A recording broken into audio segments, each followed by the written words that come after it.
Story 1. This story is titled, My Wife Served Me Divorce Papers, Vanished Without a Trace, and Months Later Returned. Desperate.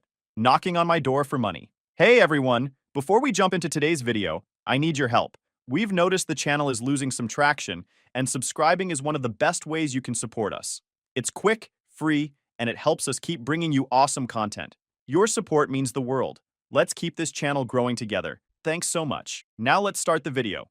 Okay, Reddit, 34 male, thought of venting here a bit because it's been eating at me for months now. This is going to be a long one, so buckle up. Throwaway account for obvious reasons because some people know my main, so this whole mess started about 6 months before my wife, 36 female, dropped the D-bomb on me. We'd been married for a year at that point, together for 4 years total, and honestly, everything was perfect before all this started. Like, she was the sweetest person I'd ever met. Always planning little surprise dates, leaving cute notes in my lunch. Yeah, I know, we were that couple. And just being incredibly thoughtful about everything. She'd make me these amazing home-cooked meals when I had rough days at work, remember every little anniversary, even stupid ones like our first movie together, and was just perfect. Everyone used to tell us we were relationship goals and stuff. We never even had any real fights, just the normal couple bickering about dumb stuff. I honestly thought everything was solid.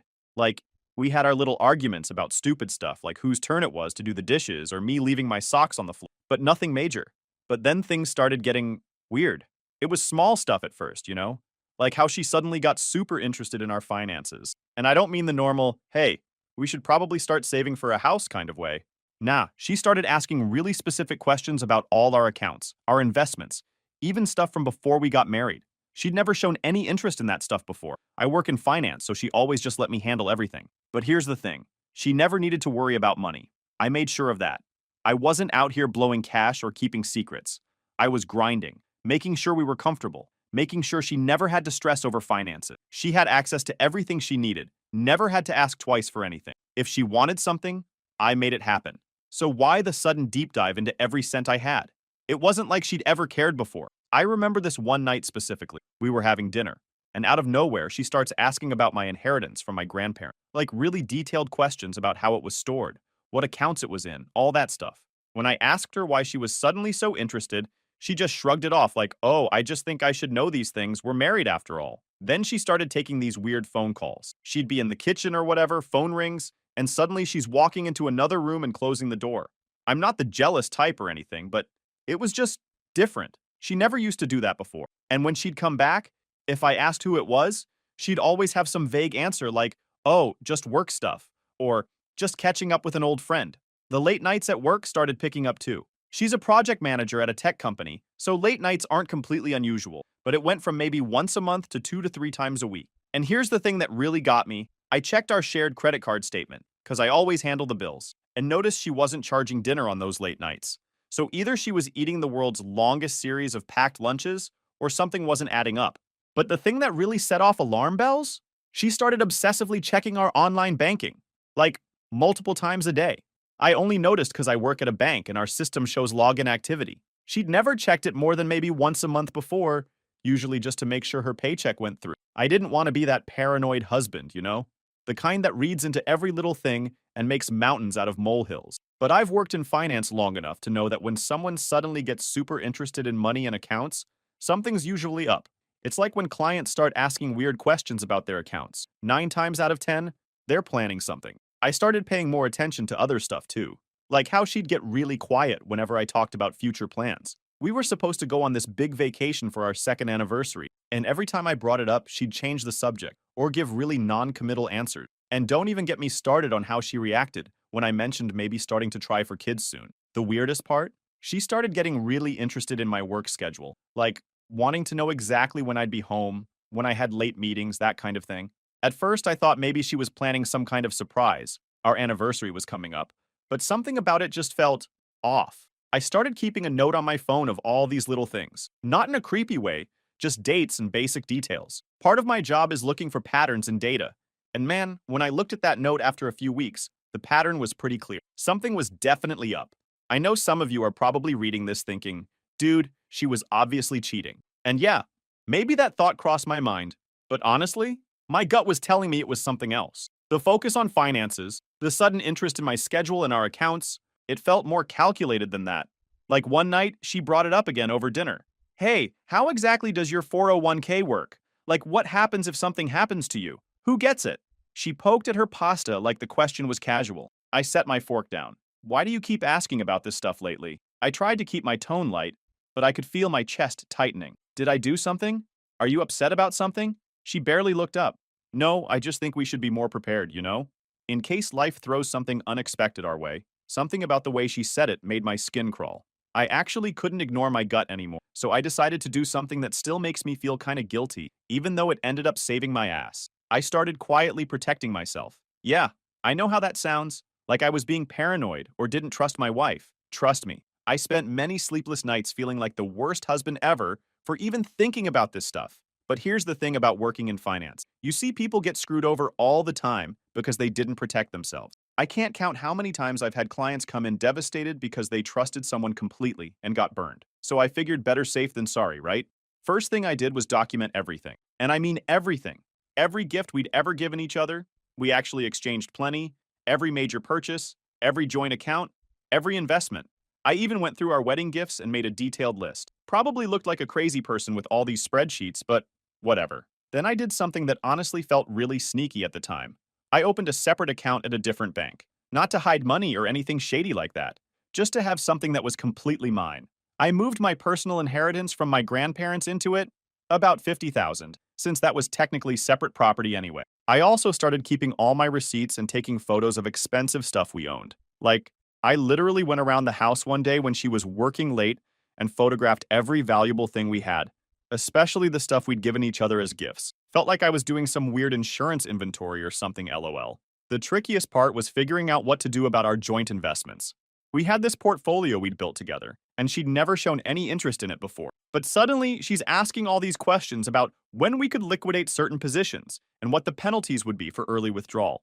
So I started slowly, very slowly, moving my personal contributions into more secure positions. Again, nothing illegal or shady, just protecting what was mine to begin with. There was this one day that really confirmed I was doing the right thing. She came home from work all excited about this great investment opportunity one of her work friends had told her about. Started talking about how we should maybe cash out some of our long-term investments for it. When I asked for details, she got super vague and defensive. Red flag city, right? I also started paying more attention to our spending patterns. She'd always been pretty good with money, not a big spender or anything. But I noticed she'd started making a lot of small withdrawals from our joint account. Nothing huge that would raise immediate red flags. But when I added it all up, let's just say it was eye-opening. The whole time I was doing all this, I felt like such a dick. Here I was, a supposedly loving husband, basically preparing for everything to go to shit. Some nights I'd lie awake thinking maybe I was just being paranoid and creating problems that weren't there. But then she'd do something else. Ask weirdly specific questions about our savings, wonder out loud what divorce settlements usually look like, or casually bring up how her friend got totally screwed over in her split. And suddenly I didn't feel so paranoid anymore. I even started keeping a record of when she was working late or taking those mysterious phone calls. Just dates and times and a password-protected note on my phone. Not in a stalker way, but you know how sometimes you just need to prove you're not crazy? Yeah, that kind of thing. The hardest part was acting normal through all of this. Like, imagine sitting across from someone at dinner, laughing and talking about normal stuff, while you're also low-key, preparing for them to potentially screw you over. It's exhausting, honestly. Every time she'd do something sweet or normal, I'd feel guilty all over again. I actually did try to talk to her about it many times, asked if something was on her mind, if there was anything we needed to talk about, but she just brushed it off, acted like I was imagining things, gave me nothing.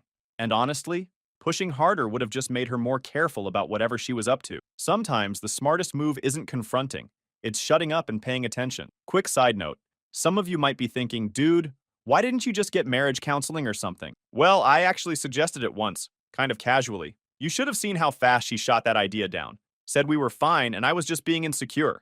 Classic gaslighting, right? And then everything unraveled one morning. You know those moments that change your life forever?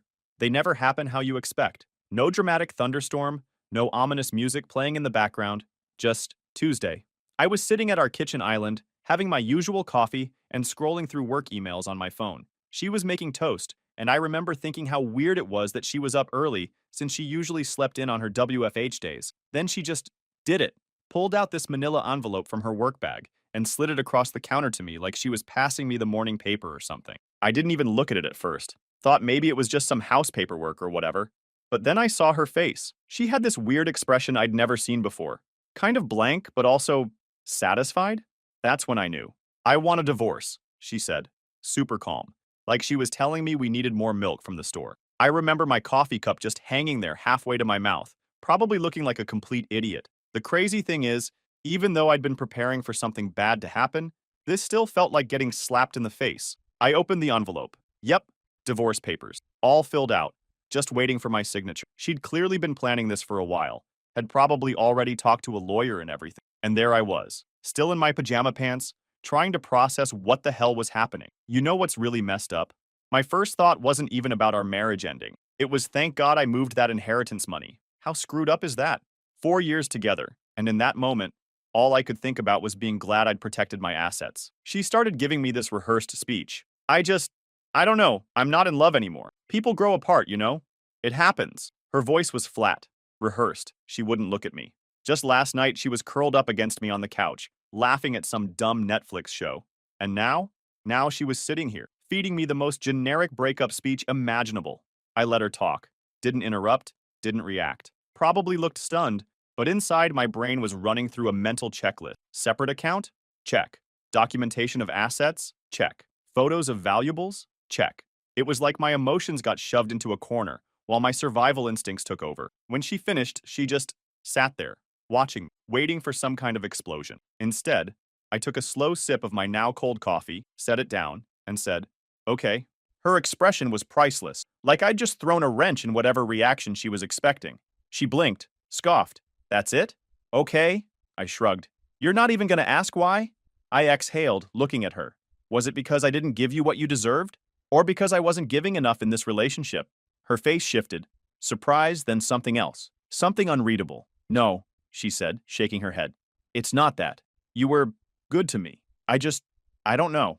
I don't think I want to be in a marriage anymore. I don't want to be committed like this. That was an answer, but not really. Not one that made sense anyway. And it confirmed what I already knew. There was more to this than she was saying. I let the silence stretch between us before finally saying, I'll have my lawyer look over the papers. For a split second, there was panic in her eyes. Just a flicker before she masked it. Oh, you, already have a lawyer? Yeah. She forced a smile, tried to act unbothered. Great. That's great. I mean, no need to make this harder than it has to be, right? Yeah, sure. I'm sure that's the real reason she's in such a hurry. Red flag number 478. I felt nothing in the moment, just cold, detached, but that conversation stuck with me, echoing in the back of my mind long after it was over. The rest of that morning was surreal. She went to work in her home office while I sat there at the kitchen counter, staring at these papers that were basically saying, hey, your life as you know it is over. Then I did what any rational person would do. I called in sick to work and started making phone calls. First to my lawyer, thank God I'd already quietly consulted one, then to my bank to double-check all my accounts were. The weirdest part? We still had dinner together that night. Like, who does that? Sits down to eat chicken stir-fry with someone who literally served them divorce papers that morning? But there we were, eating in this super awkward silence, both pretending this was somehow normal. I went to bed that night in our guest room. My choice, needed space to think, laying there looking at the ceiling, trying to figure out what her endgame was. Because this whole thing, the way she did it, something wasn't adding up. The divorce itself went surprisingly smooth, probably because I didn't contest anything. I mean, what's the point of fighting to keep someone who clearly doesn't want to stay? I kept the house, bought her out, and split our joint accounts. Basic divorce stuff. But then things got weird. Like, really weird. 2 weeks after the settlement was finalized, she just disappeared. And I don't mean like, oh, she's not returning my calls. Disappeared. I mean POOF. Gone. Completely off the grid. At first, I didn't even notice because, you know, we were divorced. Why would I keep tabs on her? But then her friends started calling me. Turns out she'd quit her job. Just walked in one day, handed in her resignation, and left. No 2 weeks notice, no explanation, nothing. Her boss called me. We'd had dinner with him and his wife a few times, asking if everything was okay. I remember standing in my kitchen thinking, why the hell would I know? We're literally divorced. Her best friend Kate called me in tears because apparently my ex had blocked her on everything. Not just social media, her phone number, email, everything. And it wasn't just Kate. She'd blocked everyone. Her entire friend group, co-workers, even her yoga instructor, who she'd been going to for like 3 years, reached out to me trying to figure out what was going on. I started doing some digging. Yeah, I know, probably should have just stayed out of it. Her phone was disconnected. Her social media accounts, all deleted. Not just deactivated, full-on deleted. She'd even closed her email accounts. It was like she was trying to erase herself from existence. The really messed up part? Her friends were genuinely worried something had happened to her. Like, they thought maybe she was in trouble or something. They kept calling me, but I told them I have nothing to do with her anymore. Her brother, who I used to be pretty tight with, wouldn't answer any of my calls. Neither would her parents, which was extra weird because her mom and I got along great. She used to call me her bonus son and everything. But now, radio silence. Obviously, they knew something, but they weren't sharing. About a month into her disappearance, I found out she'd also closed all her local bank accounts. Not transferred, closed. The bank manager, small town, everyone knows everyone, mentioned it casually when I was there dealing with some paperwork. Said she'd come in, closed everything out, and left with a cashier's check. Wouldn't tell them where she was going. The weirdest part of all this? I wasn't even that surprised. Shocked, yeah, but not surprised. It's like all those months of weird behavior had been leading up to this grand finale. The questions about our finances, the late-night phone calls, the sudden interest in my schedule. She'd been setting this up for months. Her friends eventually gave up trying to find her. What else could they do? She clearly didn't want to be found. But man, the theories never stopped. Every time I ran into one of them around town, they'd have some new idea about where she went or what she was doing. I tried to move on with my life. I mean, what else could I do? I had a house to maintain, a job to focus, a life to live, and I simply forgot her.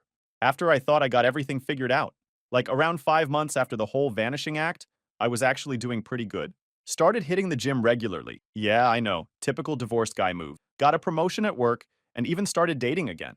I'll call her Brittany. She's a pediatric nurse at the local children's hospital, and honestly, complete opposite of my ex. All sunshine and bubbles and pink scrubs with little unicorns on them. We met when I was grabbing coffee at this little place near my office. She literally bumped into me and spilled her strawberry frap all over both of us. Rom-com level meet cute, right?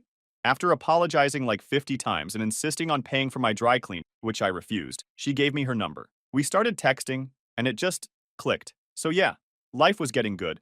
Brittany and I are officially dating, I'm killing it at work, and I'm finally sleeping through the night without waking up stressed. Then boom, guess who shows up at my door at 9 p.m. on a random Thursday? Yep, the ghost herself, my ex-wife.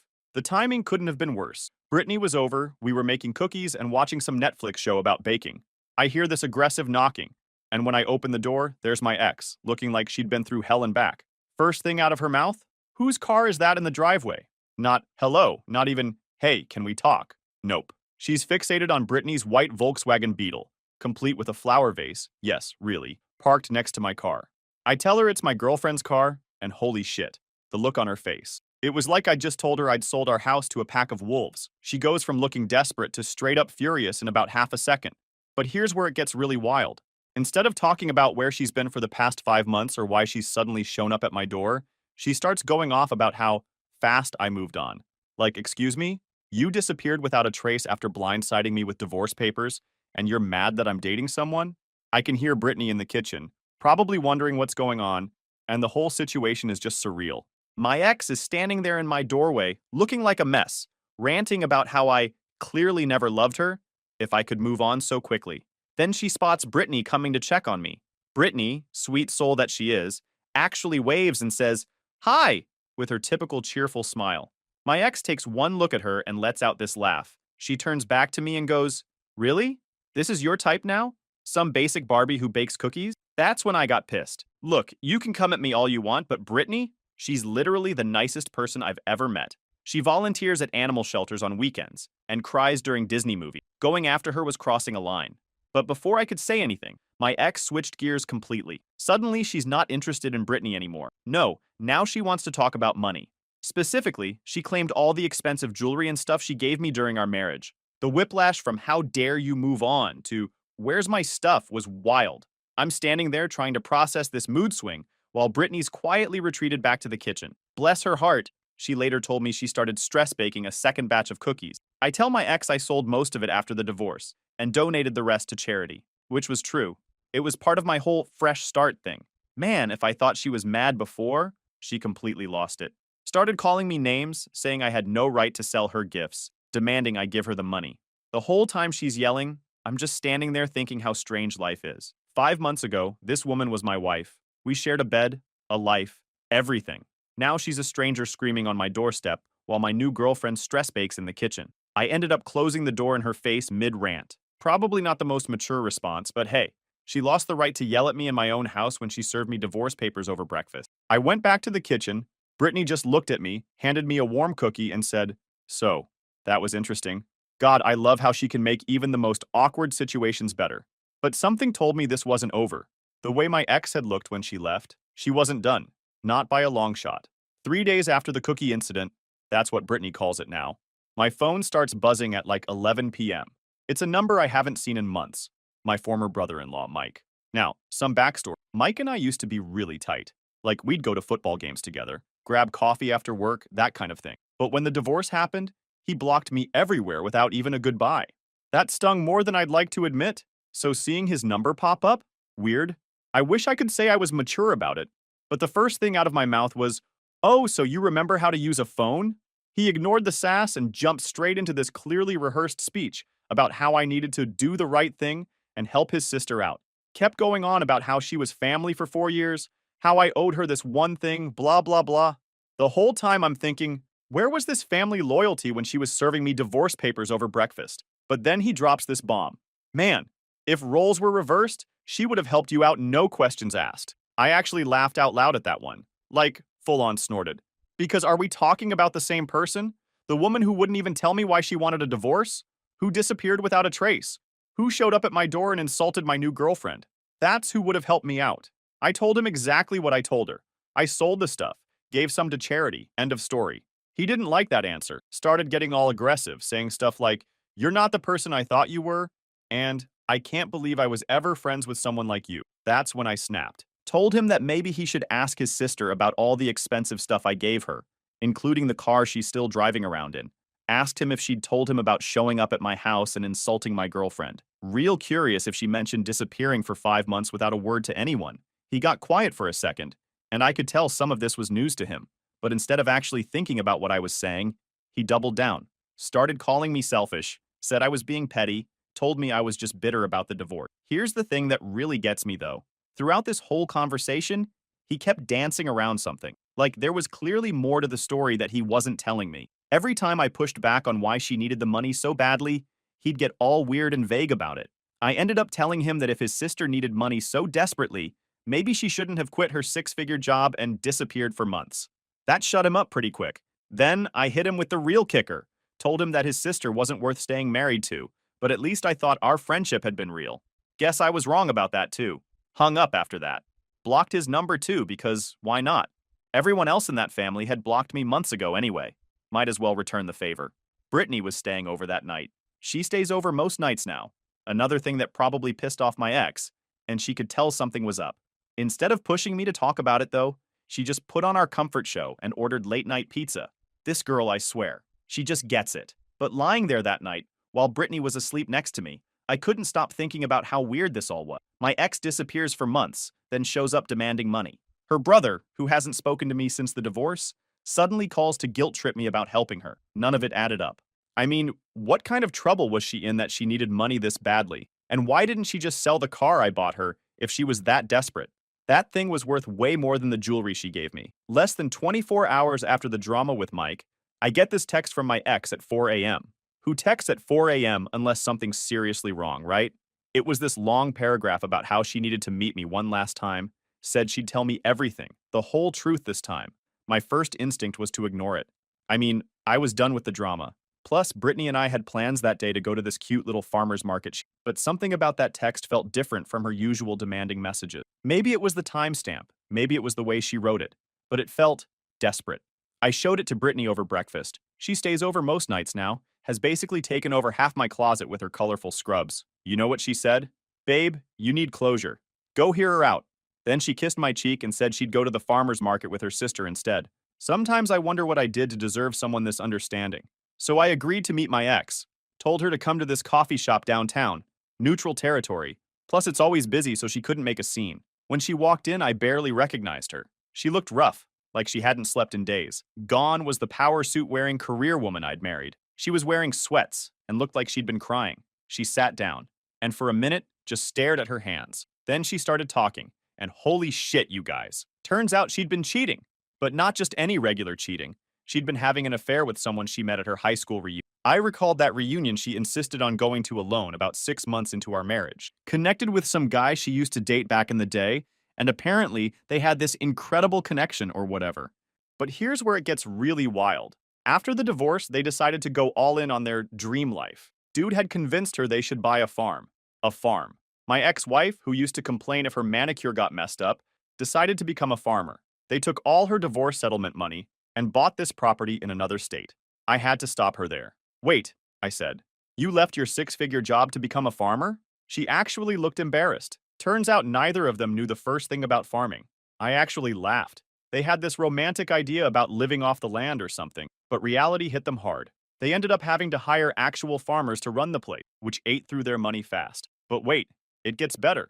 Remember how she was so desperate for money?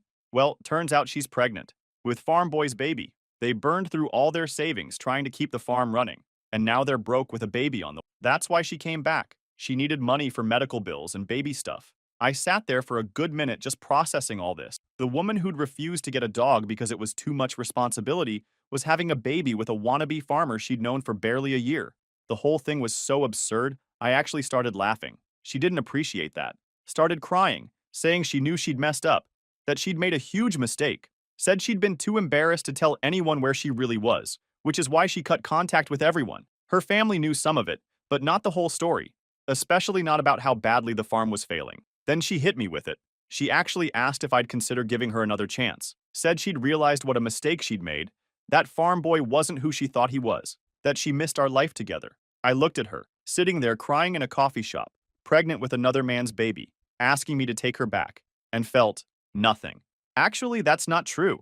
I felt grateful. Grateful that she'd served me those divorce papers. Grateful that she'd shown her true colors. Grateful for every red flag that had made me protect myself financially. Most of all, I felt grateful for Brittany. Sweet, kind, drama-free Brittany, who was probably at the farmer's market right now, texting me pictures of puppies she saw and buying way too many succulents. I told my ex exactly that.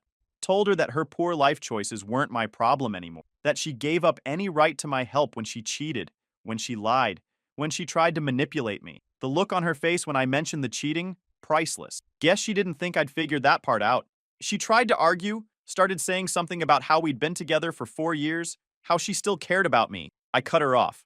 Told her I had to go. I needed to go buy some succulents for my girlfriend. Walking out of that coffee shop, I felt lighter somehow, like the last piece of a puzzle had finally fallen into place. Everything made sense now.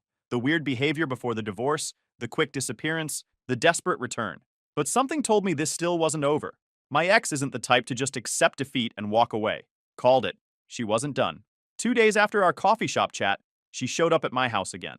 This time, Brittany wasn't there. Night shift at the hospital, which was probably for the best considering what went down. My ex was in full meltdown mode. Started banging on my door at midnight, yelling about how I owed her, how I was being selfish, how I had no right to judge her life choice. The neighbors probably got quite a show.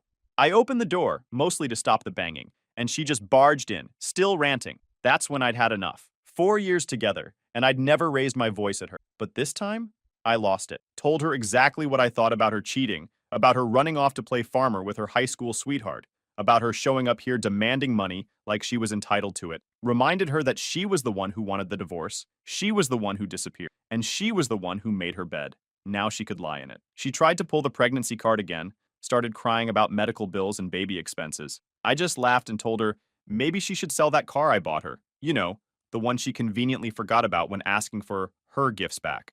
That's when she went nuclear. Started calling me every name in the book, said I was heartless, said she'd make me regret this. I grabbed my phone and told her if she didn't leave immediately, I was calling the cops. She thought I was bluffing. I wasn't. Started dialing right in front of her. You should have seen how fast she changed her tune when she heard the first ring. As she was leaving, more like storming out, she turned around and said something that actually made me laugh. I hope you and Barbie are very happy together. I just smiled and said, we are. Slammed the door, blocked her number. Then I texted Brittany, who was on her break, about what happened. Her response? Want me to bring home donuts after my shift? Sugar makes everything better. And you know what? She was right. Not just about the donuts, but about everything being better. Better than it ever was with my ex. Sometimes the best revenge isn't getting even. It's getting happy. Edit.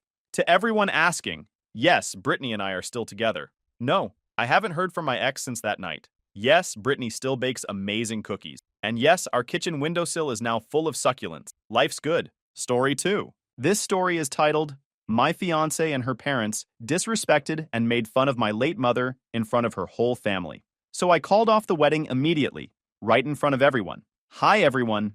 Before we dive in, a quick favor. If you enjoy content like this, please hit the subscribe button. It's free, supports the channel, and makes sure you never miss out on amazing videos. All right, let's get started. All right, so here's where it starts. I'm 33, and until recently, I was engaged to Lydia, this woman I honestly thought I'd spend the rest of my life with. I met her about 7 years ago through mutual friends at a cookout. She had this great smile, she was quick with a joke, and we just clicked. I didn't think twice when I decided to propose a year ago. It felt like the right time, the right person. At the time, I wasn't just marrying Lydia. I was also, in a way, marrying her family. Her parents, Jack and Donna, are the kind of people who love to be the center of attention. They're loud, opinionated, and always seem to have a comment about everything. At first, I thought it was just their personality, but over time, I started seeing how their entitlement bled into everything they did. Before we dive into what went down, let me talk about my mom. Her name was Patricia, and she was hands down the best person I've ever known. She passed away 2 years ago after battling cancer for 3 brutal years. Watching her fight that disease and still find ways to put other people first, it was humbling. She taught me so much about kindness, generosity, and standing up for what's right. My mom wasn't just my rock, she was a lifeline for a lot of people.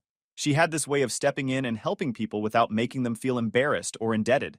Like she'd just quietly do what needed to be done. And that included Lydia's family. Jack and Donna owe so much to her, but you wouldn't know it by how they talk about her now.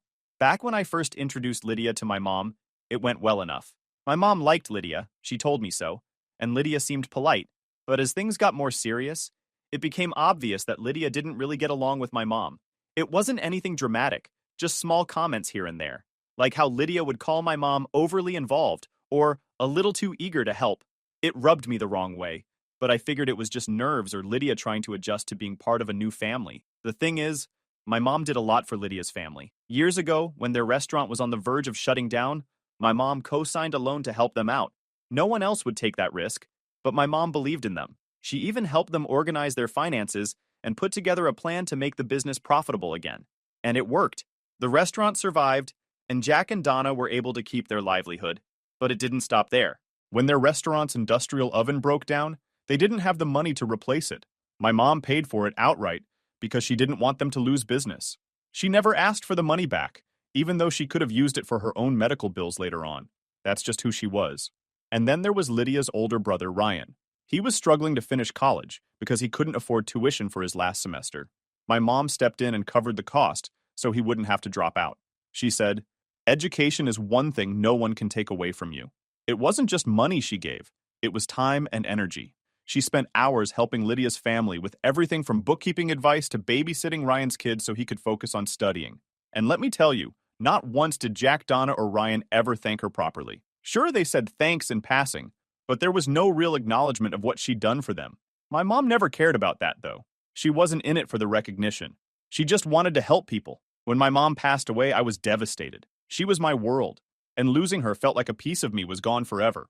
Lydia was there for me during the worst of it, or at least I thought she was. Looking back, I realized that a lot of her support was more about doing the bare minimum. She'd say things like, "You need to move on," or "Your mom wouldn't want you to be stuck in grief," which, yeah, maybe was true, but it didn't feel comforting.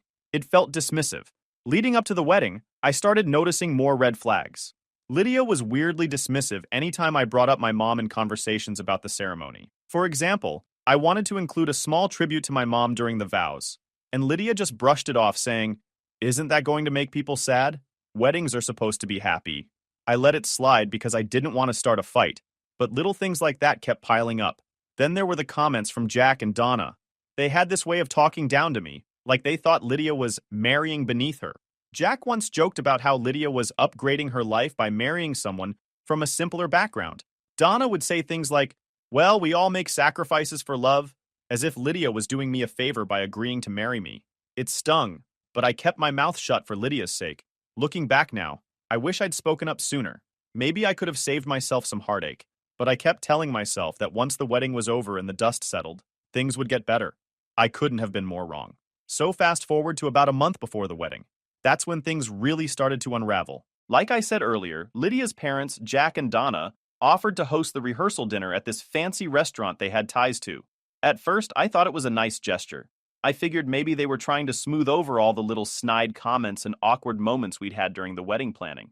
I even told myself, maybe this is their way of stepping up and showing some class. Now, a little context about this dinner. Lydia's parents didn't just offer to host it, they made a big show of how generous they were being. Donna kept bringing it up in conversations like, oh, we've put so much effort into making this rehearsal dinner perfect. It's going to be the talk of the town. Jack, of course, chimed in every chance he got, reminding me and everyone else that the restaurant was one of the best in the area and how we were lucky they were able to secure it. The whole thing started to feel less like a gift and more like an ego boost for them. But whatever. I was focused on making the wedding happen, so I let them take the reins on the rehearsal dinner. Big mistake. As we got closer to the date, Jack and Donna's true colors started to shine through even more. Every conversation with them turned into some kind of backhanded comment or passive-aggressive remark. For example, when I tried to confirm the guest list for the dinner, Donna rolled her eyes and said, "We'll handle it, Michael. You don't need to stress over the details. Just show up and enjoy." It was such a small thing, but it bugged me. Like, this was supposed to be our event, right? Shouldn't Lydia and I have a say in who's coming? Then there was the menu. Donna made this huge deal about how they were curating a high-end dining experience for the night. She kept saying things like, "Oh, we've got the chef to create something really special. Nothing like what you'd normally find back home, Michael." That last part was her favorite dig. Back home. She loved reminding me that I wasn't from the same social circle as them. I'm from a small working-class town, and they never let me forget it. I tried to brush it off and focus on the bigger picture. I kept telling myself, it's just one night. Smile, nod, and get through it. But even Lydia was starting to act weird. She'd always had this habit of siding with her parents on things, but in the weeks leading up to the dinner, it got worse. Anytime I brought up an idea or concern, she'd wave it off and say, "Michael, you're overthinking this. My parents know what they're doing." The thing is, it wasn't just about the dinner. It was the way they made me feel like an outsider in my own relationship. They treated me like I was lucky to even be in the room, like I should be grateful that Lydia was willing to marry me. And Lydia? She never stuck up for me.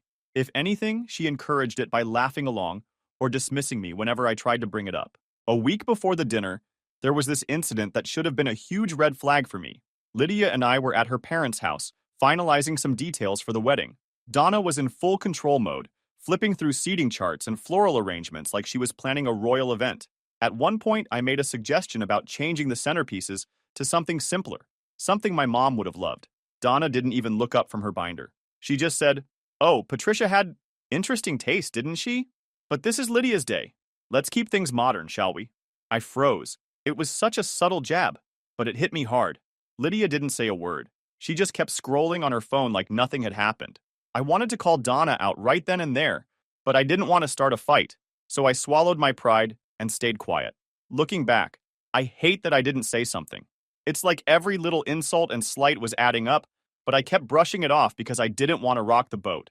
I thought I was keeping the peace. The day of the rehearsal dinner finally arrived, and I could already feel the tension in the air. Lydia and I drove to the restaurant together, and I tried to make small talk to lighten the mood. She was quiet, though, scrolling through her phone and barely responding. When I asked if she was excited, she just shrugged and said, "It's just a dinner, Michael. Don't stress." Just a dinner. Right. When we got to the restaurant, Jack and Donna were already there, acting like they owned the place. Jack was standing by the entrance, shaking hands with guests as they arrived, while Donna was busy giving instructions to the staff. The whole thing felt more like a corporate event than a family gathering. The restaurant itself was over-the-top fancy. White tablecloths, chandeliers, the whole 9 yards. It was the kind of place that screams, "Look how important we are." And honestly, it just made me feel more out of place. As the guests trickled in, I started noticing something weird. Most of the people there were from Lydia's side of the family. There were maybe 3 or 4 people from my side, my dad, my sister, and a couple of close friends and relatives. Everyone else was either a relative of Lydia's or one of her parents' business associates. It was like they'd turned the rehearsal dinner into a networking event. I pulled Lydia aside and asked her what was going on. "Why aren't more of my family here?" I said. She gave me this exasperated look and said, "Michael, your family's small. My parents had to fill the room somehow. It's not a big deal." Not a big deal. That was her answer for everything. I bit my tongue and went back to mingling, but I couldn't shake the feeling that this dinner wasn't about us. It was about Jack and Donna showing off. They'd hijacked what was supposed to be a celebration of our relationship and turned it into their own personal spectacle. After everyone had eaten, the real show started. The speeches. Jack was the first one up, of course. He grabbed the mic like he was giving a keynote address at a conference, not talking about his daughter's wedding. He cleared his throat and started with, "Welcome, everyone. Tonight is about celebrating the union of two families, our Lydia and, of course, Michael." He said my name like it left a bad taste in his mouth. I was sitting there, trying to stay calm, but every word out of his mouth was a thinly veiled insult. He started talking about how proud he was of Lydia, and how she's always been the star of the family. She's always known what she wanted in life and gone after it, and now she's marrying someone who'll keep her grounded. He smirked when he said that, and I swear, a couple of people chuckled. I just stared at him, wondering if I'd heard him right. Then he launched into this story about how Lydia was always a high achiever, even as a kid, and how it was a good thing she had their guidance to stay on the right track. At one point, he said, "You know, we've always taught Lydia to aim high, and while Michael might not be what we envisioned at first," he trailed off, letting the sentence hang like it was supposed to be funny. I could feel my dad and sister glaring at him from across the table. Next up was Donna. She strutted to the mic like she was about to accept an award. Her speech started off okay. She talked about how much she loved Lydia and how excited she was for the wedding. But then she started making these little digs about me. She talked about how Lydia was the perfect daughter who deserved the best in life and said, "It's a good thing she's patient because she's taught Michael so much already." I almost choked on my water. What had Lydia taught me? How to bite my tongue while her parents insulted me every chance they got. Then Donna turned to me and said, "We're so happy to welcome you into the family, Michael. It'll be nice to finally have someone who doesn't mind getting their hands dirty, right?" She laughed, and a few of her relatives joined in. I glanced at Lydia, hoping she'd step in or at least look uncomfortable, but she was smiling along with them. And just when I thought it couldn't get worse, Jack got back up to the mic. He clinked his glass and said, "One last thing before we wrap this up. I just want to acknowledge someone who's no longer with us but played a big role in shaping who Michael is. His mom, Patricia. For a split second, I thought he might actually say something kind. But no. Instead, he said, Patricia was one of a kind. She had a habit of inserting herself into situations, didn't she? Always had an opinion about how things should be done." He laughed, and Donna chimed in. "Oh, she definitely had strong opinions. Remember how she always insisted on helping us, even when we didn't ask?" I couldn't believe what I was hearing. They were talking about my mom like she was some nosy neighbor. Jack wasn't done. "But in all seriousness," he said, "Patricia was a generous woman. She helped us out a lot. Sometimes too much, if I'm being honest." He winked, like it was some kind of inside joke. The room got quiet, but Jack just kept going. "We'll be sure to keep her spirit alive at the wedding. Let's hope Michael doesn't inherit her enthusiasm for taking charge, though. We wouldn't want him meddling too much, right?" That was it. I felt my face get hot, and my fists clenched under the table. I glanced at Lydia, waiting for her to say something, anything to shut them down. But she just laughed and said, "Oh, Dad, stop!" Like it was all harmless fun. Harmless fun? They were mocking my mom's memory in front of a room full of people, and Lydia thought it was funny? I couldn't believe it. The worst part was that Jack and Donna acted like they were being charming. They had this smug look on their faces, like they thought everyone was laughing with them. But when I looked around the room, I could see that wasn't the case. When Jack finally sat down, the tension in the room was so thick you could cut it with a knife. The clinking of forks and glasses started again, as people awkwardly tried to move on from the train wreck of a speech. Lydia leaned over and whispered, "Are you okay?" Her tone was casual, like she was asking if I wanted more water, not if I was seething with rage. I didn't even look at her. I just nodded, my jaw clenched so tightly I thought my teeth might crack. But then Donna walked over to our table. "Michael," she said sweetly, "I hope you weren't offended. Jack and I just wanted to add a little humor to the evening. It's all in good fun." That's when something snapped in me. I couldn't stay quiet any longer. I stood up, my chair scraping loudly against the floor. "Are you serious right now?" I said, my voice low but shaking with anger. So there I was, standing in the middle of the rehearsal dinner, chair still slightly tipped back from when I stood up. The whole room had gone dead silent, like someone had muted the TV. All eyes were on me, but I didn't care. My heart was pounding, and my face was hot, but I knew I couldn't just let this slide. Jack and Donna's mocking of my mom was already too much, but that fake apology from Donna? That was the final straw. "Are you serious right now?" I repeated, looking directly at Donna. She froze for a second, probably not expecting me to actually call her out. Jack looked up from his drink like I'd just insulted him. Lydia, sitting next to me, whispered, Michael, stop! But I ignored her. Let me get this straight, I said, my voice louder now. You spent the entire night taking cheap shots at my mom, the woman who helped your family when no one else would. And now you're acting like it was just a joke? You think that's okay? Jack leaned back in his chair, folding his arms. Relax, Michael, he said, smirking like he thought this was no big deal. You're overreacting. It was all in good fun. Good fun? I shot back. You called her meddling. You said she was too much. You mocked her generosity like it was some kind of flaw. How was that good fun? The tension in the room was unbearable. I could see a few of Lydia's cousins looking down at their plates, clearly uncomfortable. My dad, on the other hand, was staring at Jack like he wanted to punch him. My sister had her arms crossed, glaring at Donna like she was waiting for her turn to jump in. Donna tried to laugh it off. Oh, Michael, don't be so sensitive. We were just sharing a few stories. Everyone knows how Patricia liked to take charge. I couldn't believe what I was hearing. Take charge? I said, my voice rising. She helped you. She saved your business when you were about to lose it. She paid for your oven repairs, your patio remodel, and your son's college tuition. And this is how you repay her? By turning her into some kind of joke at a rehearsal dinner? Jack sat up straighter, clearly annoyed now. All right, that's enough, he said, trying to sound authoritative. We didn't mean any harm, but if you're going to throw a tantrum about it, maybe you're not ready for marriage. That comment showed just how little respect he had for me, or for my mom, for that matter. Lydia finally spoke up, tugging on my sleeve. Michael, can we just go outside and talk, please? I pulled my arm away. No, Lydia, we can't. Not until your parents understand how disrespectful they've been. Donna sighed dramatically, like she was the victim in all this. Michael, this is supposed to be a happy occasion. You're ruining the evening for everyone. I'm ruining the evening? I said, my voice shaking with anger. No, Donna. You ruined it the second you decided to trash my mom in front of everyone. And Lydia, you just sat there and let it happen. Lydia's face turned red. I didn't know they were going to say all that, she said defensively. But you laughed, I shot back. You laughed at every single insult. You didn't even try to stop them. At this point, the whispers in the room started picking up. People were leaning over to each other, murmuring about the scene unfolding in front of them. I could feel the weight of their stares, but I didn't care. This wasn't about them. This was about standing up for my mom. Jack stood up, clearly fed up. All right, Michael, if you're so offended, maybe you should leave, he said, pointing toward the door. For a moment, I considered it. I thought about just walking out, leaving them to their perfect little dinner. But then I looked around the room, at my dad, my sister, my few friends who had come to support me. They were all watching, waiting to see what I'd do, and I realized I wasn't going to let Jack and Donna get away with it. Not this time. No, I said firmly. I'm not leaving. Not until you understand what you've done. Jack opened his mouth to respond, but I cut him off. You act like my mom was some overbearing busybody, but without her, you wouldn't even have this restaurant connection. She didn't do any of that because she wanted recognition or praise. She did it because she cared. And now you're sitting here, trashing her memory like it's some kind of punchline? That's not just disrespectful. It's disgusting. The room went completely silent again. Even Jack looked taken aback, like he didn't know how to respond. Donna opened her mouth, but no words came out.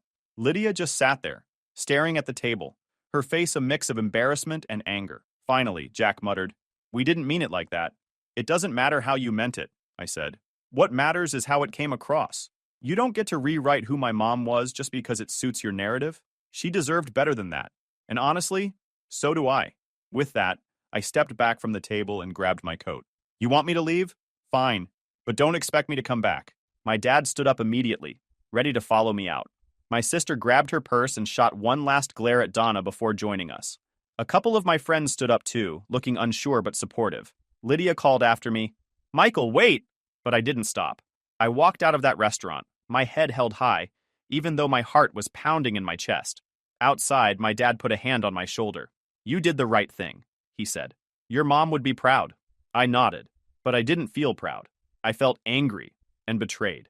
And I realized something. If she couldn't stand up for me, or for my mom, then maybe she wasn't the person I thought she was. Part of me thought I'd done the right thing by walking out, but the other part of me couldn't shake the feeling that it wasn't enough. If I left things as they were, Lydia and her family would just spin the story to make me the bad guy. They'd frame it as me being too sensitive or overreacting. No, I couldn't let that happen. This wasn't just about me. It was about my mom, her memory, and what I stood for. I took a deep breath and turned to my dad. I need to go back in there, I said. What? My sister blurted out. Why? You don't owe them anything. I know, I said. looking at her. But I'm not leaving this unfinished. I need to make it clear, to Lydia, to her parents, to everyone, that I'm done. For good. My dad hesitated, then nodded. If that's what you need to do, we'll back you up. No, I said, shaking my head. This is something I have to do on my own. My sister looked like she wanted to argue, but she held her tongue.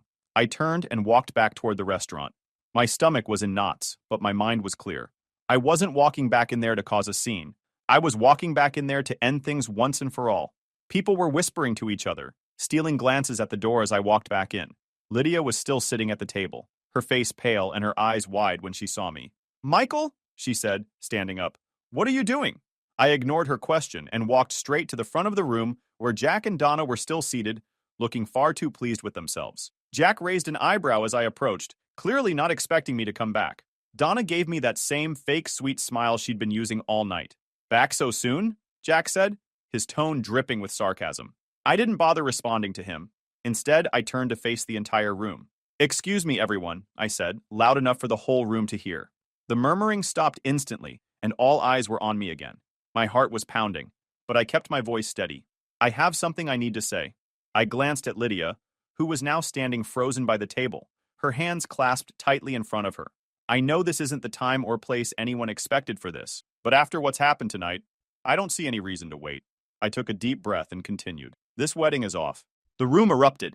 Gasps, murmurs, and the scraping of chairs filled the air as people turned to each other in shock. Lydia's jaw dropped and her hands flew to her mouth. Michael, no, she whispered, but I held up a hand to stop her. The room was dead silent now. Even the waitstaff had stopped moving, standing frozen in the corners of the room. I turned back to the rest of the guests. This isn't just about tonight, I said. This is about the kind of family I'd be marrying into. A family that doesn't respect me, doesn't respect my mom, and doesn't respect the values I was raised with. I can't, and I won't, spend the rest of my life being treated like this. Jack finally found his voice. You're making a big mistake, kid, he said, his tone dripping with condescension. You're throwing away a good thing over nothing. I laughed bitterly. Nothing? You think disrespecting my mom is nothing? You think treating me like I'm less than is nothing? No, Jack. The mistake would be going through with this wedding and tying myself to a family that doesn't deserve me. Donna looked like she was about to cry, or maybe she was just embarrassed that their little show had backfired. Michael, she said, her voice shaky, let's not make decisions in the heat of the moment. We can talk about this tomorrow, when everyone's had a chance to cool down.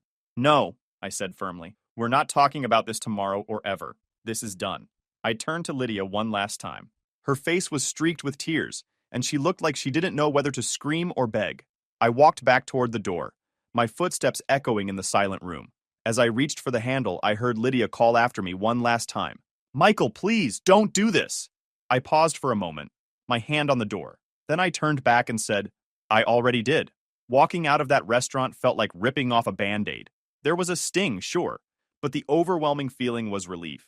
It was over. The wedding, the constant disrespect, the feeling of being second best in a family I was supposed to join, all of it was behind me. The next morning, the real fallout began.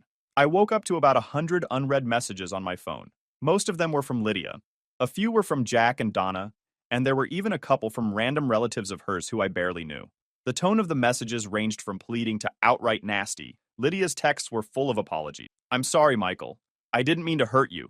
Please just talk to me. Jack's were more aggressive. You embarrassed us in front of everyone. You'll regret this. And Donna? She tried to play the victim.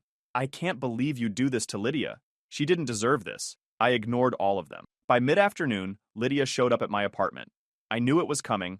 I'd been bracing for it all day, but that didn't make it any easier. When I opened the door, she looked like she hadn't slept. Her eyes were red, and her face was blotchy from crying. She was still wearing the dress from the night before, like she'd gone straight home and cried herself to sleep. Michael, she said softly, her voice shaking. Can we please talk? I crossed my arms and leaned against the doorframe. What's there to talk about, Lydia? I made myself pretty clear last night. She flinched like I'd slapped her, but she didn't back down. I know you're angry, and you have every right to be, she said. But we can fix this. We can work through it. I shook my head. You don't get it, do you? This isn't something we can just work through. She wiped her eyes with the back of her hand, her voice cracking as she said, I was scared, okay? I didn't know what to do. Scared of what? I asked, my frustration boiling over. Scared of upsetting your parents? Scared of making a scene? She didn't have an answer. She just stood there, crying, while I stared at her, waiting for something, anything, that would make me believe she actually understood what she'd done. But nothing came. Her eyes widened, and she took a step closer. "Please, Michael," she whispered. "Don't do this. We can make it work. I'll talk to my parents. I'll make them apologize. Just don't end it like this." I shook my head again. "It's not just about your parents, Lydia. It's about you. Last night showed me exactly who you are, and I can't unsee it. I deserve better than this." She stared at me for a moment, her face crumpling as the reality sank in. One Saturday afternoon, I was cleaning out my mom's old keepsake box. It was something I'd held on to ever since she passed. Inside were things like her favorite necklace, a pair of earrings she used to wear to church, and a small, delicate locket with a picture of my grandmother inside. That locket had been in my family for generations, passed down from mother to daughter, and my mom had given it to me before she passed. She said, "One day, you'll know the right person to give this to." I'd kept it tucked safely in the box ever since. It wasn't just a piece of jewelry, it was a piece of her, of our family history. But when I opened the box that day, the locket was gone. At first, I thought I was imagining things. I tore the box apart, carefully searching through every corner, but it wasn't there. I checked the drawers where I kept the box, the shelves, even the floor around it. Nothing. My heart sank as the realization hit me. Someone had taken it.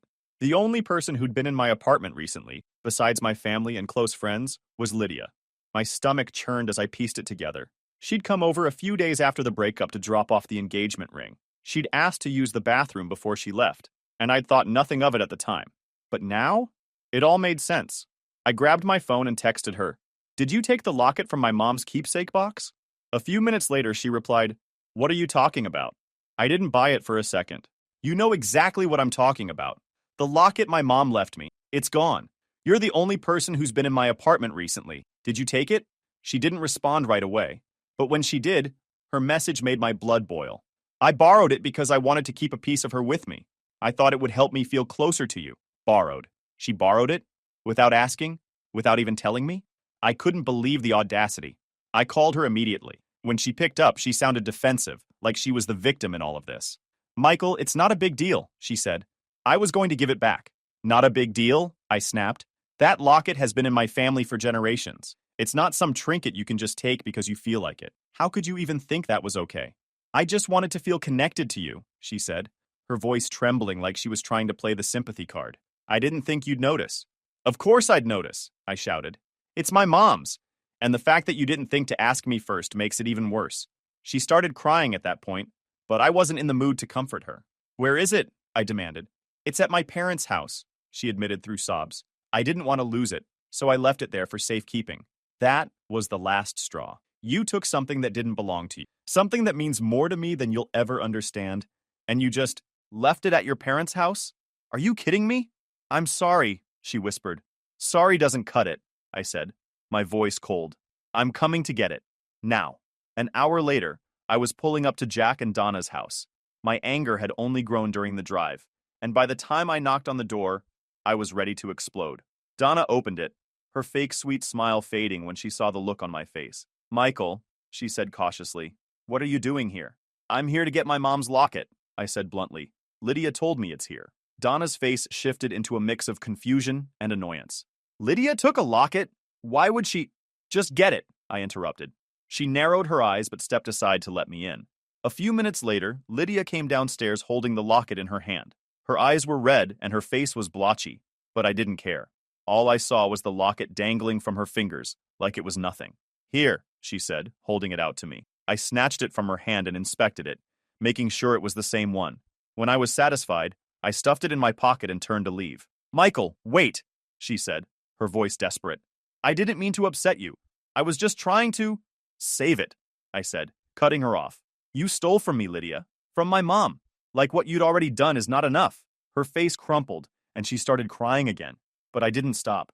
I walked out the door, slamming it behind me. In the days that followed, I blocked her number, deleted her messages, and cut off every possible way for her to contact me. I was done with her, her family, and all the drama they brought into my life. Calling off the wedding had been hard.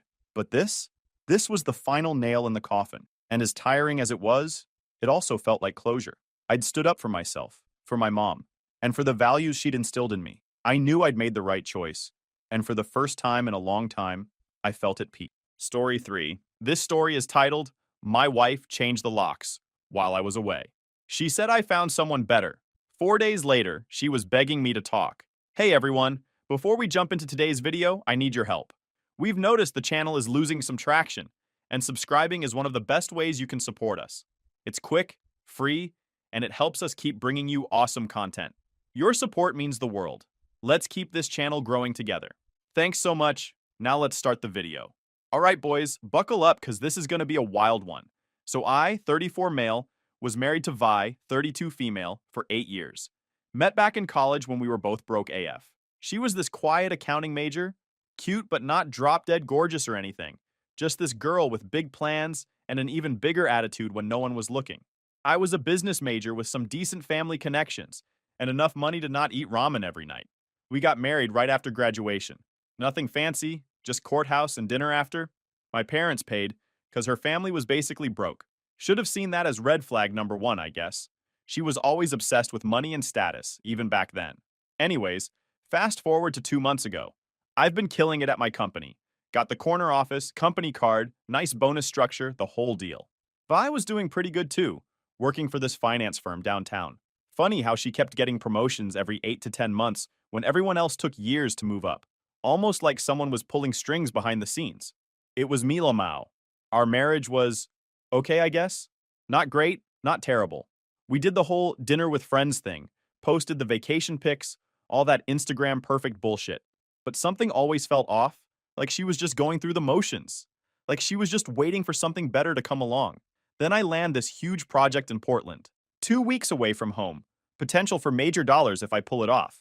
Before I leave, Vi's playing the supportive wife role hard, making my favorite dinner, buying me new luggage, even threw in some surprise bedroom fun the night before I left. You're gonna crush it, babe. I believe in you, she kept saying. First week away, everything's normal. We video chat every night. She asks about the meetings, tells me about her day, sends me pics of dinner she made, probably ordered in TBH. But then week 2 hits, and shit gets weird. Her texts get super short. Like I'd send paragraphs about how the project was going, and get back nice, or sounds good. Our calls went from 30 to 40 minutes to like 8 minutes tops, always with her saying she's so tired from work, or has early meetings tomorrow. Then during one video call, I noticed something in our living room looking different. We had this coral throw pillow that Vi absolutely loved. Like we literally had arguments about moving it when friends came over. But suddenly it's gone, replaced by this fancy black and gold pillow I've never seen before. Hey, what happened to the coral pillow? I ask. Oh, that old thing? Just needed a change? She shrugs. Yeah, change. Convenient timing. Then I hear it. A dude laughing in the background. Who's that? I ask, trying to sound casual. Just the TV, she says. But I installed our whole entertainment system myself. Our TV sound comes through a Sonos soundbar, with very specific audio quality. That was 100% a real person laughing. She ends the call a few minutes later. Headache! The next couple days, things get even weirder. She stops answering my goodnight texts. Her location sharing, which we both always had on for safety, is suddenly turned off. Her Instagram stories show our living room from angles she never uses, and I swear I could see a men's watch on our coffee table in one of them. I don't say anything, though. I just watch and wait. Since I felt something is off, I tried to finish everything early a bit and fly back home. My flight landed at 2 p.m. on a Thursday. I texted her just landed, like I always do. No response, which is weird AF since she always replies to that message. It's been our thing for years. The Uber ride home feels like it takes forever. I'm checking my phone every 30 seconds, refreshing in case I missed her text somehow. Nothing. I get to our house, roll my suitcase up the driveway, put my key in the lock, and it doesn't work. I try again thinking maybe I'm just doing it wrong because I'm tired from the flight. The fucking lock is completely different. I was so freaking confused, like, who the hell changed the locks? That's when my phone buzzes. Message from Vi. I found someone better. Don't bother trying to come in. I've moved on. I look up at our security camera, the one I installed myself last summer. The little red light is on, which means someone's watching the live feed. She's inside our house, watching me stand there like an idiot with my suitcase, probably laughing with whoever this better guy is. 8 fucking years of marriage gone like that. But here's the crazy part. I didn't feel shocked or even that upset. I felt weirdly calm. Like a part of me always knew this would happen eventually. So instead of pounding on the door or making a scene, I just take a deep breath stare directly into the security camera, and type, "Are you sure about that?" She started typing, but I turn around, grab my suitcase handle, and walk away. No drama, no begging, no emotional breakdown. Just me, wheeling my suitcase back down our driveway like I'm checking out of a shitty hotel. As I'm walking, I can see the little typing dots appearing and disappearing on my phone. She's trying to respond, but can't figure out what to say. Probably expected me to lose my shit, give her the satisfaction of seeing me break down. Not gonna happen, Vi. See, what my darling wife doesn't realize is that I've been quietly preparing for this possibility for years. All those doors that magically opened for her career, the investments she thinks she controls, the lifestyle she's gotten so comfortable with, I built it all, and I can tear it all down just as easily.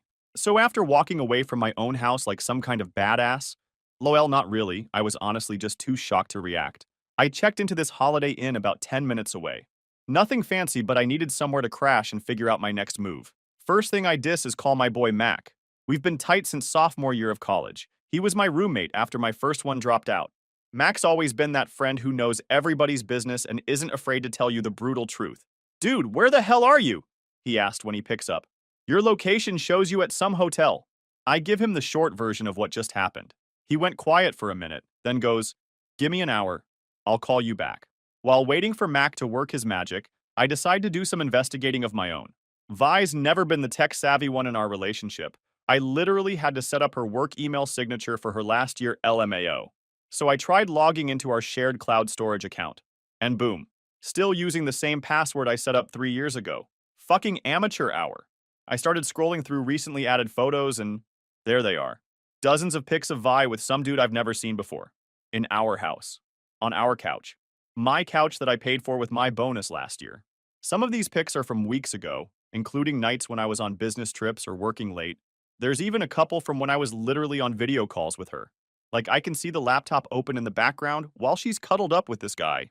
So all those calls where she was so tired and needed to go to bed early? Yeah, she was banging this douchebag in our bed 2 minutes after hanging up with me. My phone buzzes. It's Vi. "You're taking this better than I expected. No fighting for us? Guess I was right about finding someone better." I didn't respond. Not yet anyway. Mac calls back. "Okay, bro, got the scoop. Your wife's seeing some guy named Zeke. Works for a competitor but came in as a client about 3 months ago. They've been spotted all over town.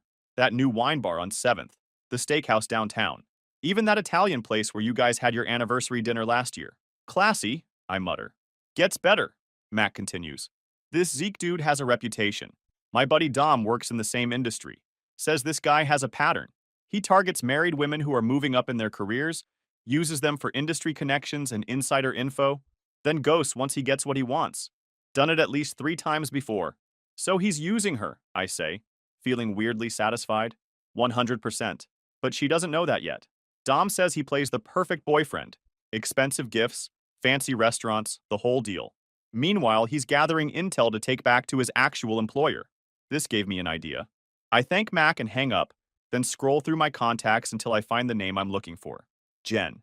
Jen works with Vi at the same firm. She's this smoking hot brunette with legs for days and an MBA from Wharton. Vi's always been insanely jealous of her, constantly complaining about how Jen dresses inappropriately and flirts with everyone's husbands at company events. What Vi doesn't know is that Jen's been low-key flirting with me for years. Nothing I ever acted on. I was faithful to Vi for our entire marriage, despite having plenty of opportunities.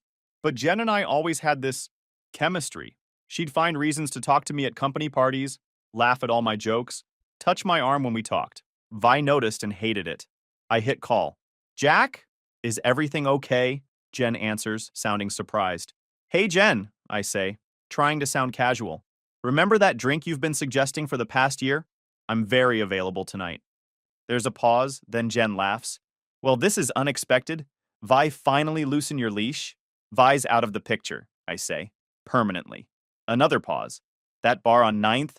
8 o'clock? Perfect." I hang up feeling like a weight's been lifted. Then I open the Photos app on my phone again and look through pics from Vi and me. 8 years together, and she throws it all away for some smooth-talking corporate spy. Part of me is angry, but another part is almost relieved? Like maybe I've been waiting for an excuse to end things. I took a shower, put on my best jeans and button-down, and head to meet Jen. The whole Uber ride there, my phone is blowing up with texts from Vi. What did you mean by that text? Jack, please respond. We should talk about this like adults. Are you seriously ignoring me right now? I turn my phone to silent and put it away. Time to start the next phase. Jen's already at the bar when I arrive, looking fucking incredible in this little black dress. She stands up to hug me, and I catch at least 3 dudes giving me envious looks. We grab a table and order drinks, and for the first time in months, I'm actually enjoying a conversation with a woman. Jen's smart, funny, and doesn't try to make me feel bad about my job. So what happened with Vi? She eventually asks after our second round. I give her the short version. Her eyes get wider and wider. Holy shit, she says when I finish. What are you going to do? I shrug, trying to look casual. Move on. Starting tonight. Jen gives me this look that's part sympathy, part something else. Well, for what it's worth, I always thought she didn't appreciate what she had. We take a selfie with our wine glasses. Jen's idea. She posts it to her Instagram with the caption, "Finally got that drink," and tags the location. I know damn well Vi follows her. By the time we finish dinner, which somehow turned into dessert and another round of drinks, Vi has called me 17 times. I've ignored every single one. When Jen and I leave the restaurant, I suggest walking her home since it's only a few blocks. Outside her apartment, she hesitates. Want to come up? No pressure, just, it's still early. Part of me thinks it's too soon. The other part, the part that saw those pictures of Vi and Zeke on my couch, thinks life's too short. Love to, I say. By morning, Vi has blown up my phone with 30-plus messages, ranging from angry to confused to desperate. I ignore them all and post a new pic to my own Instagram, just the view from Jen's balcony, with 2 coffee cups visible on the table. Caption: great start to a new chapter. After Jen leaves for work, with plans to meet up again that night, I open my laptop and start sending emails to some old colleagues, people who might be interested to know about a certain corporate spy named Zeke, who's been gathering insider information through his relationship with an executive at their competitor. By midnight, I've set up meetings with 3 different people who can help me systematically dismantle everything Vi thinks she's built on her own. She wanted to play dirty? Fine. I invented the fucking game. But here's something that Vi never figured out. I didn't just help with her career. I basically built the whole damn thing from scratch. 5 years ago, Vi was stuck as an assistant account manager, making shit money and constantly getting passed over for promotions. She'd come home crying like every other week about how Jessica got promoted instead of me, or they hired some new guy from outside instead of promoting me. Always the victim, never considering that maybe she just wasn't that good at her job. I remember one night after another crying session about being overlooked, I decided to make some calls. My family's not like mega rich or anything, but we've got connections. My uncle Rob was on the board of directors at this mid-size investment firm that was looking to expand their client base. I arranged a chance meeting between Vi and the hiring manager at some charity thing my mom organized. 2 weeks later, Vi gets an offer for senior account manager, basically skipping 2 levels from where she was before. She was over the moon, thinking it was all because of her amazing interview skills. LMAO. But here's the thing. I didn't just make an introduction. I actually invested a pretty significant chunk of money, like $250,000 from my trust fund, in the firm under a shell company called Morgan Holdings. Morgan is my mom's maiden name. Real subtle, right? But Vi never bothered to look into it. She was so excited about her fancy new business cards and corner office that she literally just signed wherever the HR lady pointed, including an agreement giving significant control to the silent investor who'd provided capital for her division's expansion. Guess who that investor was? Yep. Anyway, I'm in my hotel room the morning after staying at Jen's place. That girl is wild BTW.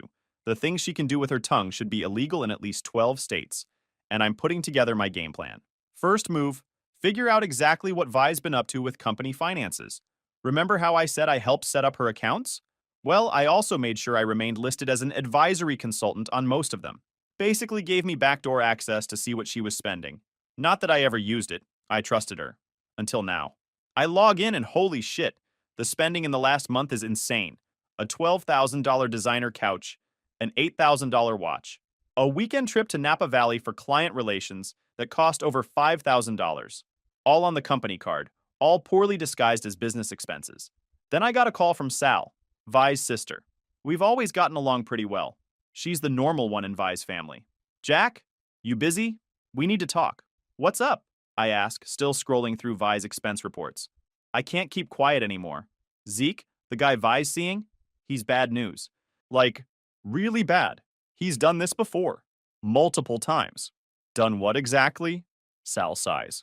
He targets women in positions like Vi's, romances them, gets them to share confidential info, then disappears once he has what he needs. 3 women at Vi's company lost their jobs because of him last year. I'm not even surprised. How do you know all this? Because Vi's been asking me to hold documents for her. Said it was just in case things went south at work. I looked at them last night. Jack, it's bad. She's been moving serious money around. Big purchases hidden as business expenses. And there are emails between her and Zeke discussing confidential client information. Now we're getting somewhere.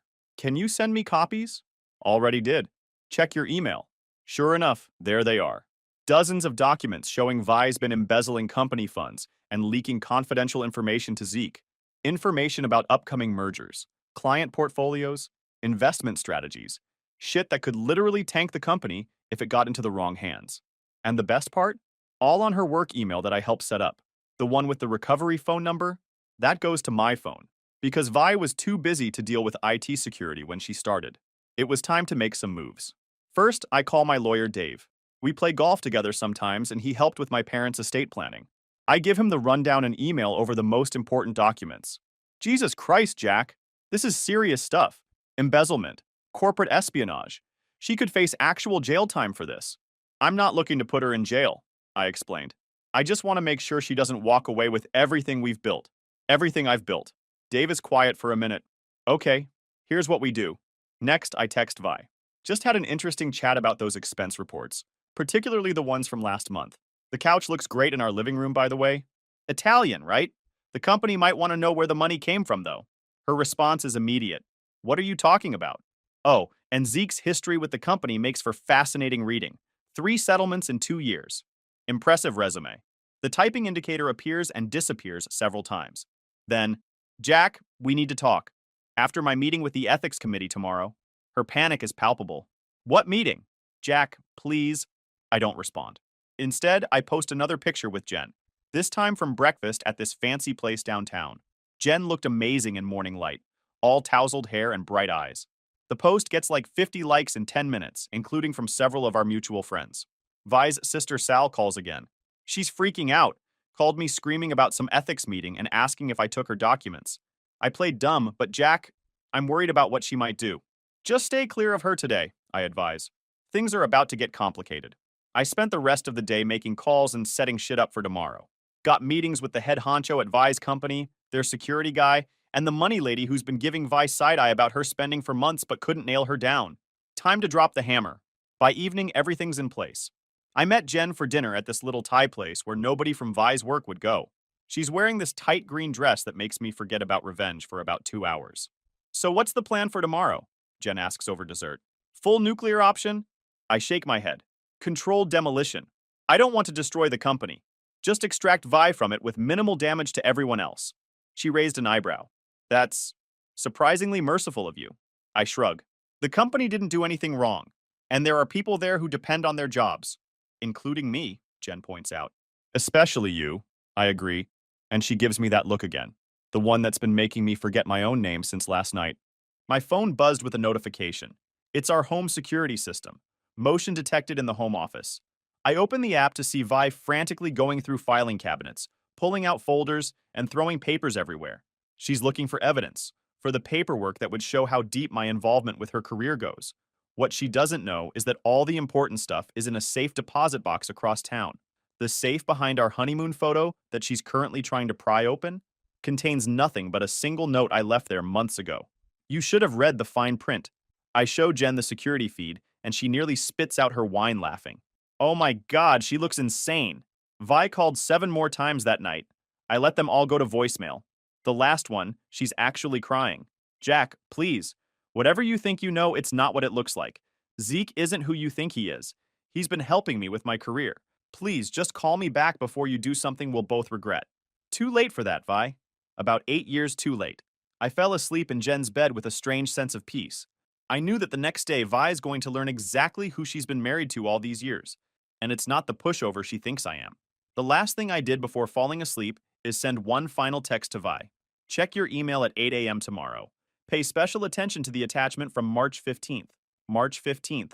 The day she signed the partnership agreement 5 years ago. The one she clearly never read carefully enough. Game fucking on. So I woke up at 5:30 a.m., feeling like it's Christmas morning. Today's the day Vi realizes exactly how fucked she is. I carefully slide out of bed, trying not to wake Jen, and grab my laptop. First order of business, sending that email I promised Vi. I attach the partnership agreement from 5 years ago, the one where she's clearly listed as a managing partner, whose position is contingent on approval from Morgan Holdings, the one that gives the primary investor, aka me, authority to review all financial decisions, the one with a very specific clause about ethical violations resulting in immediate asset review.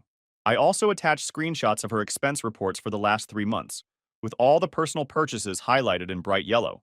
The $12,000 couch, the $8,000 watch she bought Zeke, the weekend trips, all neatly categorized and cross-referenced with social media posts proving they were personal expenses, not business-related. I sent screenshots of her emails with Zeke discussing confidential client information as well. Information she had absolutely no right to share with anyone, let alone an employee of a competing firm. I hit send at exactly 8 a.m., then opened the home security app to watch the show. Sure enough, Vi's in the kitchen with her phone, still wearing yesterday's clothes. She looked like shit. Mascara smeared, hair a mess. Guess she had a rough night destroying our home office looking for documents that aren't there. Her phone pings. She picks it up, opened the email. I wish the camera had better resolution, because watching the color drain from her face is fucking priceless. She drops into a chair, scrolling frantically through the attachments. Then she starts calling me. Again. I declined the call and text. No time to talk. Meeting the CEO in 30 minutes. That gets her moving. She runs upstairs, presumably to shower and change.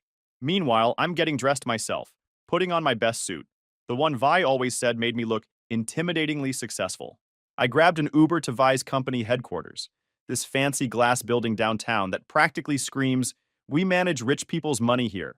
The receptionist buzzes me into the main conference room where the CEO and executive team are waiting. When I walked in, the company bigwigs were already there, including a woman I'll call her Gloria, the money lady who's always looked at Vi suspiciously. "Jack," the CEO stood to shake my hand. "Thanks for bringing this to our attention."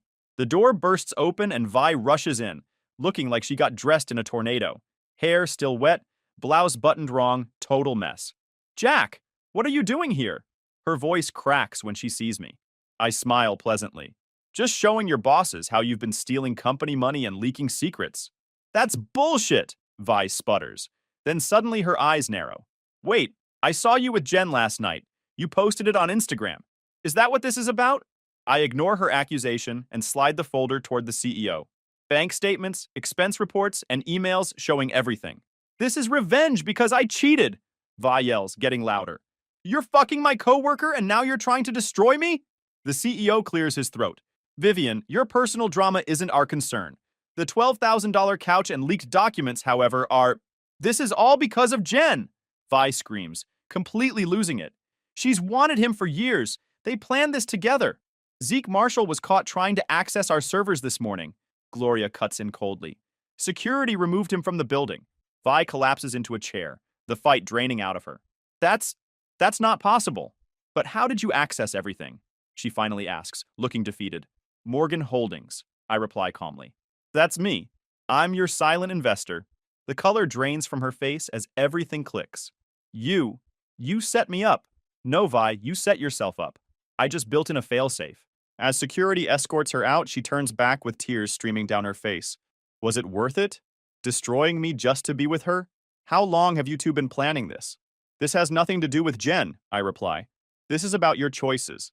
The embezzlement, the corporate espionage. Cheating was just the beginning." "Fuck you, Jack," she spits. "You'll regret this." After security escorts Vi out, the CEO turns to me. "That was intense. You okay?" "I'm fine," I say. "Just glad it's over." "We owe you for catching this," he says. "Could have cost us millions if it continued. We'll handle it quietly. She can resign or face charges." We wrap up in 20 minutes flat. As I'm leaving, the CEO adds, "For what it's worth, I'm sorry about your marriage, but the company appreciates your discretion." I nod and head out. No need to explain that I'd been planning for this possibility for years. As I'm leaving the building, my phone explodes with notifications. Mac texted, "Dude, check your security cameras. Vi's destroying your house." I pull up the app to see Vi throwing things and screaming. She's tearing through drawers and smashing picture frames. I can't hear the audio, but it's clear she's completely lost it. I text Mac. Let her rage. Nothing important there anyway. By the time I meet Jen for lunch, Vi has called 37 times and left 14 voicemails. The last one actually makes me pause. You fucking asshole. You and that slut have been planning this all along, haven't you? I saw the way she looked at you at the Christmas party. Was she fucking you then too? Is that why you set me up? You wanted her instead, so you destroyed me? I will burn your life down, I swear to God. You think you're so smart with your Morgan Holdings bullshit? I will make you regret this. Both of you. I'm still staring at my phone when Jen reaches across the table and takes my hand. Everything okay? You look stressed. I delete the voicemail and squeeze her hand. Vi's not taking it well. She thinks we planned this together. Jen raises an eyebrow. Seriously? I didn't even know you were interested until you called me yesterday. Yeah, well, easier to blame us than accept responsibility, I say. Don't worry about it. So what happens next? Jen asks. I smile. Now we move to phase 2. And like that, phase 2 began the very next morning when I met with Dave, my lawyer, at his downtown office. The guy looks like he hasn't slept in days, but his eyes light up when I walked in. Jack, perfect timing. I've been reviewing your situation and, well, it's beautiful, legally speaking. I grab a seat across from him. Beautiful how? That partnership agreement Vi signed 5 years ago? It's fucking bulletproof. The ethical violations clause triggers an immediate review of all personal assets acquired during the partnership period. I can't help grinning. And what exactly does that mean for Vi? Dave starts ticking things off on his fingers. The house? Purchased with a loan you guaranteed through your family's bank connections. Her BMW? Company lease you arranged? The vacation property in Tahoe? Joint asset, but primarily funded by your investments. Even her designer wardrobe? Mostly purchased using company funds you helped her access. So basically everything, I summarize. Basically everything, Dave confirms. She'll be left with her personal savings account, about $18,000 based on the statements you provided, and those student loans you've been paying. You mean the student loans I stopped paying last month, I corrected him.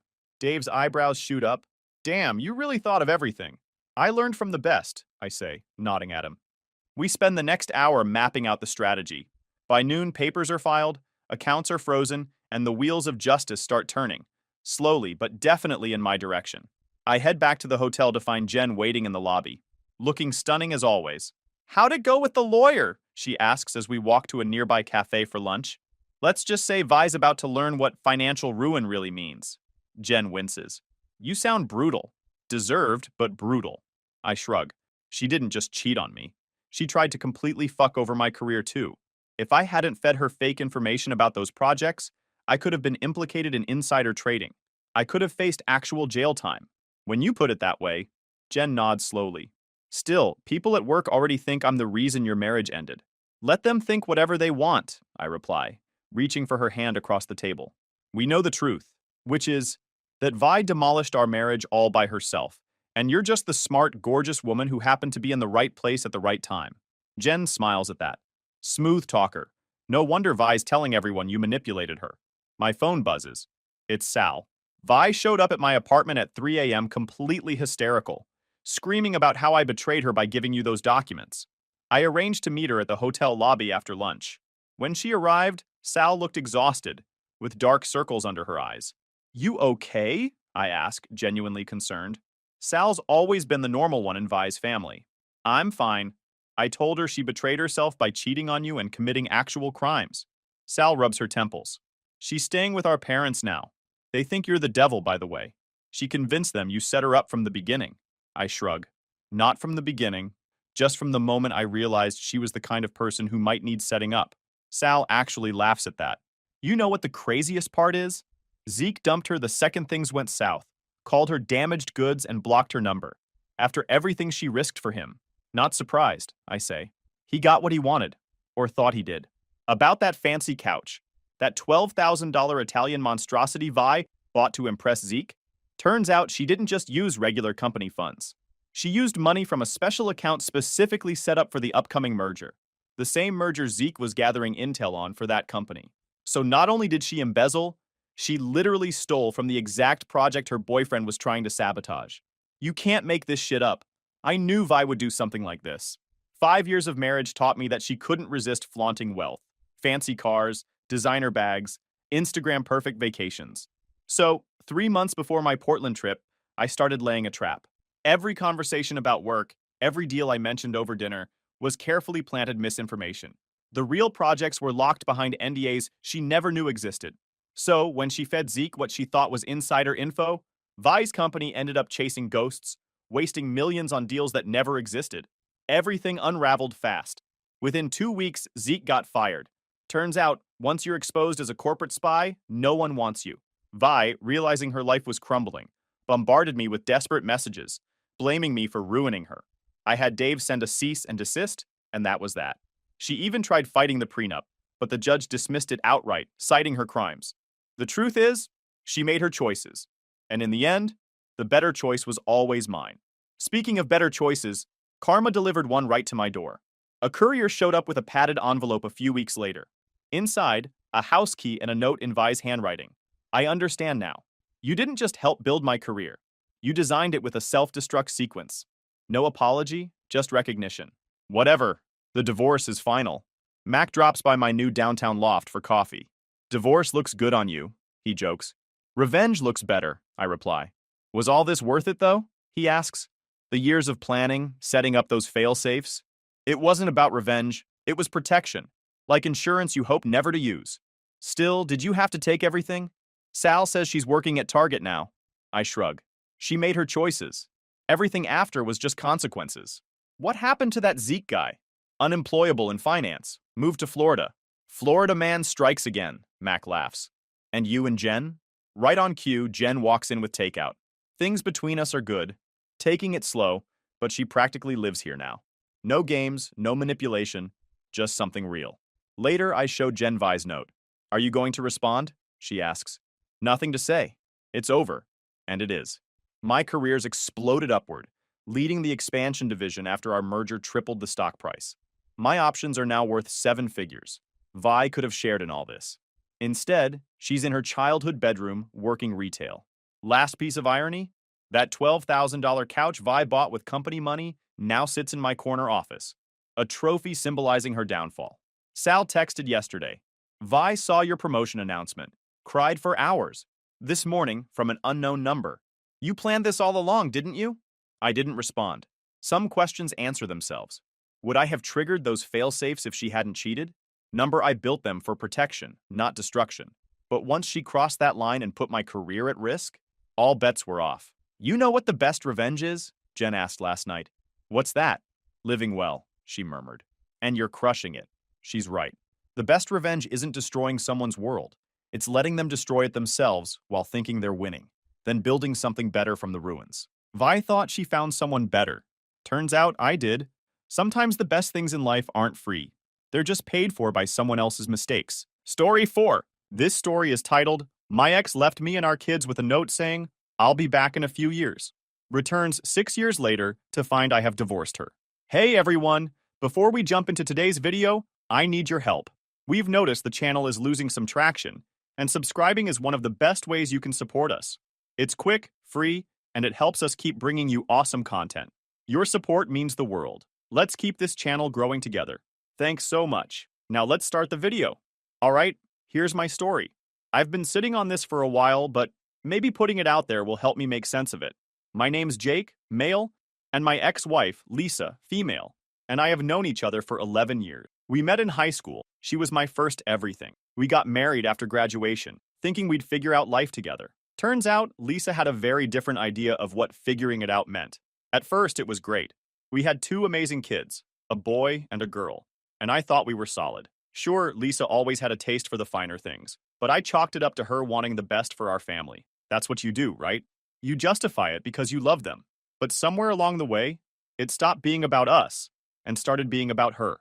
Then I noticed Lisa changing bit by bit. She started hanging out with this new group of high-class moms from school. You know the type, always decked out in designer gear, talking about vacations in Bali or whatever. I figured, all right, cool, she's making friends. But then it started getting weird. Suddenly, she was talking about how we needed a nicer car, trendy outfits for the kids, and bags that cost more than our mortgage. At first I thought, maybe this is her way of showing love or trying to step up. But by the time the 5th Gucci bag landed in our closet, I was like, what the hell is going on? Is this a phase or some kind of shopping addiction? Things went downhill fast. Rent was late more than once, and I could see the credit card bills stacking up. Every time I tried to have a real talk about it, she'd hit me with, "You don't get it. I'm doing this for us." Or, "You don't understand what it takes to fit in as a mom these days." Like what? Since when did being a mom mean living like a Kardashian? It wasn't just the spending, it was the attitude. She seemed more focused on keeping up with her new squad than keeping us afloat. It came to the point where I'd come home from a 10-hour shift, exhausted, and instead of finding some peace, there'd be another Amazon package or a shopping bag with stuff we didn't need. I was struggling to even pay rent on time, and every conversation about it felt like hitting a brick wall. I'd tell her, "Lisa, you've got to knock it off. We can't live like this." She'd roll her eyes and say, "Don't you want your family to have nice things?" Or some other excuse about keeping up appearances. Then things got worse. Work slowed down, and my hours got cut. Money was tighter than ever, and I was scrambling just to keep the lights on. I'd try to talk to Lisa about cutting back, but she acted like it wasn't her problem. "Don't you want us to enjoy life?" she'd snap. Of course I wanted us to enjoy life, but how are we supposed to do that if we couldn't even afford the basics anymore? I wasn't asking for the world, just for her to ease up on the unnecessary spending. I thought it was reasonable to expect her to pitch in by cutting back, at least while we were struggling. It felt like I was carrying the weight of the world alone. No support, no understanding, just her piling on more stress. I thought maybe she'd step up. Maybe we'd face the rough patch together. That's what partners do, right? Nope. So, one night, the doomed night, I woke up and realized Lisa wasn't next to me. My first thought, midnight snack raid. My second thought, maybe she finally got that 3 a.m. explore the world bug she always joked about. Turns out it wasn't a joke. The house was dead silent. No lights on, no sounds, just me in a dark room. That's when I saw it. A folded piece of paper on her pillow. I sat there for a second, staring at it like it was going to explain everything. My heart was pounding. I unfolded it, and the first line was, "Jake, I need to do this for me." She wrote about how I was holding her back, how she'd met someone who could help her explore the world, and how this was something she'd always wanted. She said she wished she didn't have to hurt me or the kids, but sometimes you have to leave behind the things that keep you small. Then came the part that really got me. I'll be back in a few years. By then, I'll have experienced the life I've always dreamed of, and we can pick up where we left off. I read it over and over, trying to make it make sense. She was leaving us. For another guy. For some fantasy of living the high life. A few years? Pick up where we left off? Like our lives were just some paused movie waiting for her to come back? I couldn't breathe. My hands were shaking as I reread the note, trying to convince myself it wasn't real. But it was. Lisa had left me and our kids for, what? Some delusion of a better life? I started spamming her phone, but it went straight to voicemail. I called again and again, but nothing. I woke the kids up. I don't even know why. Maybe I thought if they called, she'd pick up. But no. They tried too, and it all went straight to voicemail. My son, who was 12 at the time, looked up at me with these confused eyes and said, "Is mommy gone? Did something happen to her?" And my daughter, she was only 8, asked, "Is mommy in heaven?" That question hit me like a truck. I didn't know what to say. How do you explain to your kids that their mom just walked out on them? I ended up stammering something about how she was going away for a while, but nothing about it felt right. At that point, I started spamming her phone. Every few minutes. I'd pick up my phone and try calling her again, hoping she'd answer and tell me it was all some horrible joke, but the only thing I got was her voicemail. By morning, the reality started to sink in. Lisa was gone, and she wasn't coming back. Not anytime soon, anyway. I had 2 kids who needed me, and I had no idea how I was going to explain to them why their mom decided we weren't enough for her. That note became a turning point for me. At that moment, I stopped being a husband and started being something else. A man who had to figure out how to keep his family together, even when the person who was supposed to be my partner decided we weren't worth sticking around for. It's crazy how one piece of paper can change your whole life. Ever since that night, everything felt like a blur. I'd wake up, look at the empty spot on the bed, and wonder if it was all some weird nightmare. The first few months were a grind. I was trying to juggle work, bills, and raising 2 kids on my own. Before, I had someone to help, even if Lisa wasn't exactly the most hands-on mom. Now it was all me. Packing lunches, helping with homework, cleaning up spills. It felt like I was drowning in responsibilities. I'd fall into bed every night completely wiped, only to wake up and do it all over again. Money was tight too. Lisa's spending had drained most of our savings, and with just my income, it felt like I was constantly one step away from falling behind. Every little expense felt like a crisis. I constantly sat there wondering how the hell I was going to make it all work. It reached a point where I almost gave up, but I knew my kids were there waiting for me to be there for them.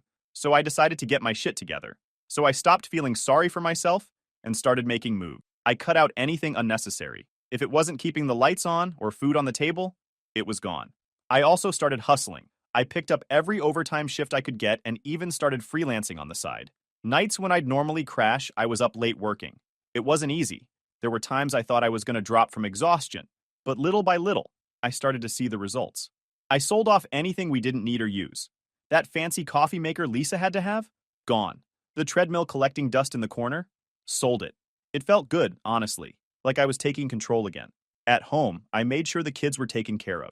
I cooked every meal, found secondhand clothes for them, and planned little outings, trips to the park, movie nights. Ben and Ellie, they were tougher than I ever gave them credit for. Sure, they missed their mom and bedtime was rough for a while, but they started to adjust. One night, about 6 months after Lisa left, Ben came into my room holding a picture of her. He handed it to me and asked, "Do you think she'll ever come back?" Man, that question hit hard. I sat there staring at the picture. Back then, life felt so simple, like we were just your average happy family. I wanted to tell him she'd come back, that everything would go back to normal, but I couldn't lie to him. "I don't know, buddy," I said, "but no matter what, I'm here. We're gonna be okay." Over time, things started to shift. It wasn't that life got easier, far from it, but it became manageable. I wasn't drowning anymore. No more surprise shopping sprees, no more arguments about money. For the first time in years, I felt like I could breathe. And it wasn't just the money. I started to feel like myself again.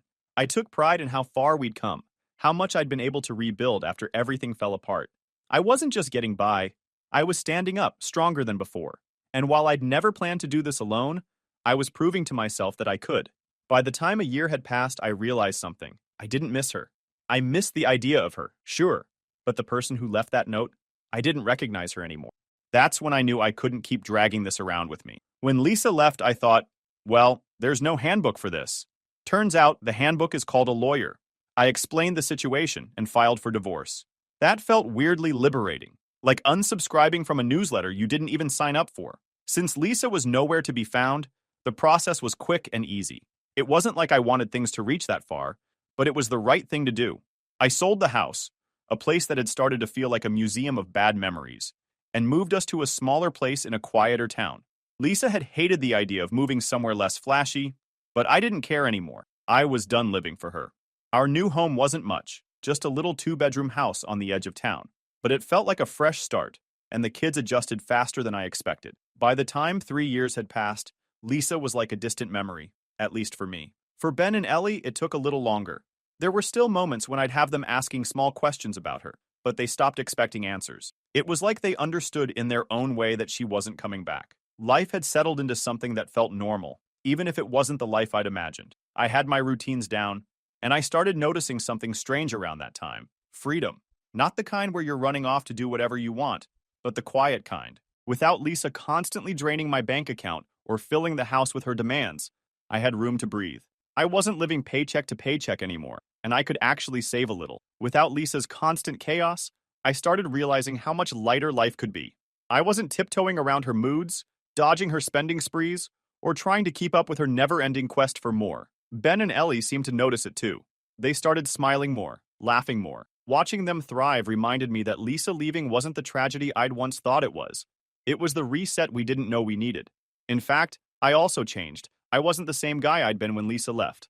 I was sharper, more confident, and focused. A year after the divorce, I started thinking about the future in a way I hadn't before. Not the what if Lisa comes back kind of future, but one where I wasn't looking over my shoulder for the next disaster. I wanted to give my kids a sense of stability, maybe even a family again. When it came to the dating scene apps, swipes, profiles, it was easy to find women reaching out to me, starting conversations, trying to catch my attention. But I wasn't chasing anything. I wasn't looking for someone to complete me or fill a gap.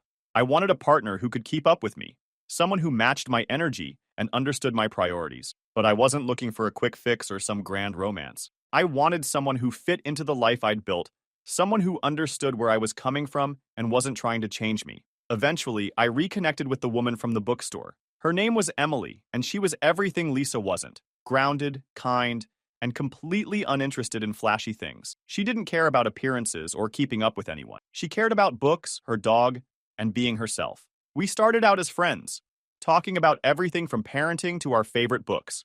I was cautious. I didn't want to rush into anything, but over time, something clicked. Emily became someone I looked forward to seeing, someone who made me feel like I could be myself, without worrying about being judged. For Ben and Ellie, it was an adjustment. They were hesitant at first, but Emily never tried to force anything. She let them come to her in their own time, and eventually, they did. By the time we started officially dating, they adored her. I didn't rush into introducing her to the rest of my life. It wasn't about replacing Lisa or erasing the past. It was about building something new, something better. Looking back, that time in my life was a turning point. I went from just surviving to actually living. And while Emily played a part in that, it wasn't about her. It was about finally letting go of Lisa's shadow. The freedom I'd found wasn't just financial or emotional. It was the freedom to imagine a life where I wasn't defined by Lisa's choices, a life where I could make my own. Then, one afternoon, my phone rang, and I almost didn't pick up because I didn't recognize the number. But something made me grab it. When I saw the caller ID, I froze. It was Lisa. For a second, I just stared at the screen like it might explode. I hadn't heard from her in 6 years. Not a call, not a text, nothing. And now, out of nowhere, she was calling me? Part of me wanted to ignore it, but I still shared kids with her, so I answered. The moment I said, "Hello?" she launched into full panic mode. "Jake, what the hell is going on? Who are these people in our house?" she yelled. At first, I had no idea what she was talking about. "What house?" I asked. "Our house," she snapped, like I was supposed to know. "I came back, and there are strangers living there." That's when it clicked. She was talking about the old house, the one I'd sold years ago after the divorce. I couldn't help it. I almost laughed. "Lisa, we don't own that house anymore. It's been sold for years. That's their house now." She went silent for a second, then started yelling again. "Why would you sell our home without telling me? You had no right to do that." I could feel my blood boiling, but I kept my voice calm. "There's no hour anymore. You left, Lisa. You walked out on us and didn't look back. I didn't owe you anything." She started yelling at me, full-on shouting, demanding to know why I would sell our home without her permission. I wasn't about to let her guilt trip me, so I just said, "You weren't here, Lisa. You left. I don't owe you anything." That shut her up for about 2 seconds before she sighed dramatically, like she was the victim in all of this, and said, "Fine. What's your new address?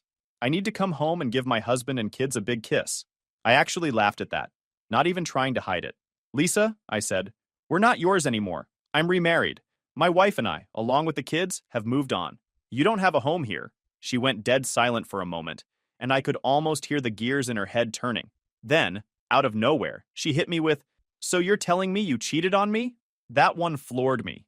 Cheated? Seriously, Lisa. You left us. You walked out, left a note, and vanished for 6 years. You don't get to call this cheating. You abandoned your family. She completely lost it. She started yelling about how I was heartless and how I had ruined her life. I stayed calm and told her the truth, even though I knew she wouldn't want to hear it. "Lisa, you're the one who ruined everything. In the 6 years you've been gone, we've had to rebuild, and we realized we don't need you anymore. You made that decision for us the day you left." She doubled down, saying I had no right to move on without her, like she was entitled to pick up where she left off whenever she felt like it.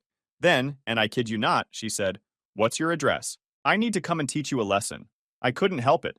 I let out a dry laugh. "Teach me a lesson? Lisa, are you serious right now?" "You've got some nerve," she shot back. "Selling our home? Moving on? You think you can just erase me like that?" "Erase you?" I said, trying to keep my cool. "Lisa, you erased yourself when you walked out on us. You think you can just show up after 6 years and start calling the shots again?"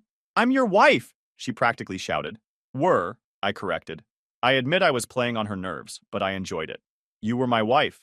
That ended the day you left. Now I have a new wife, and the kids and I have moved on. You don't get to come back here acting like this." She scoffed. "Oh, so you think this is all just fine? That I'm going to sit back while you ruin everything? Give me your address, or are you too much of a coward?" I finally said, "Lisa, I'm not giving you my address. This isn't your home anymore. We don't owe you anything.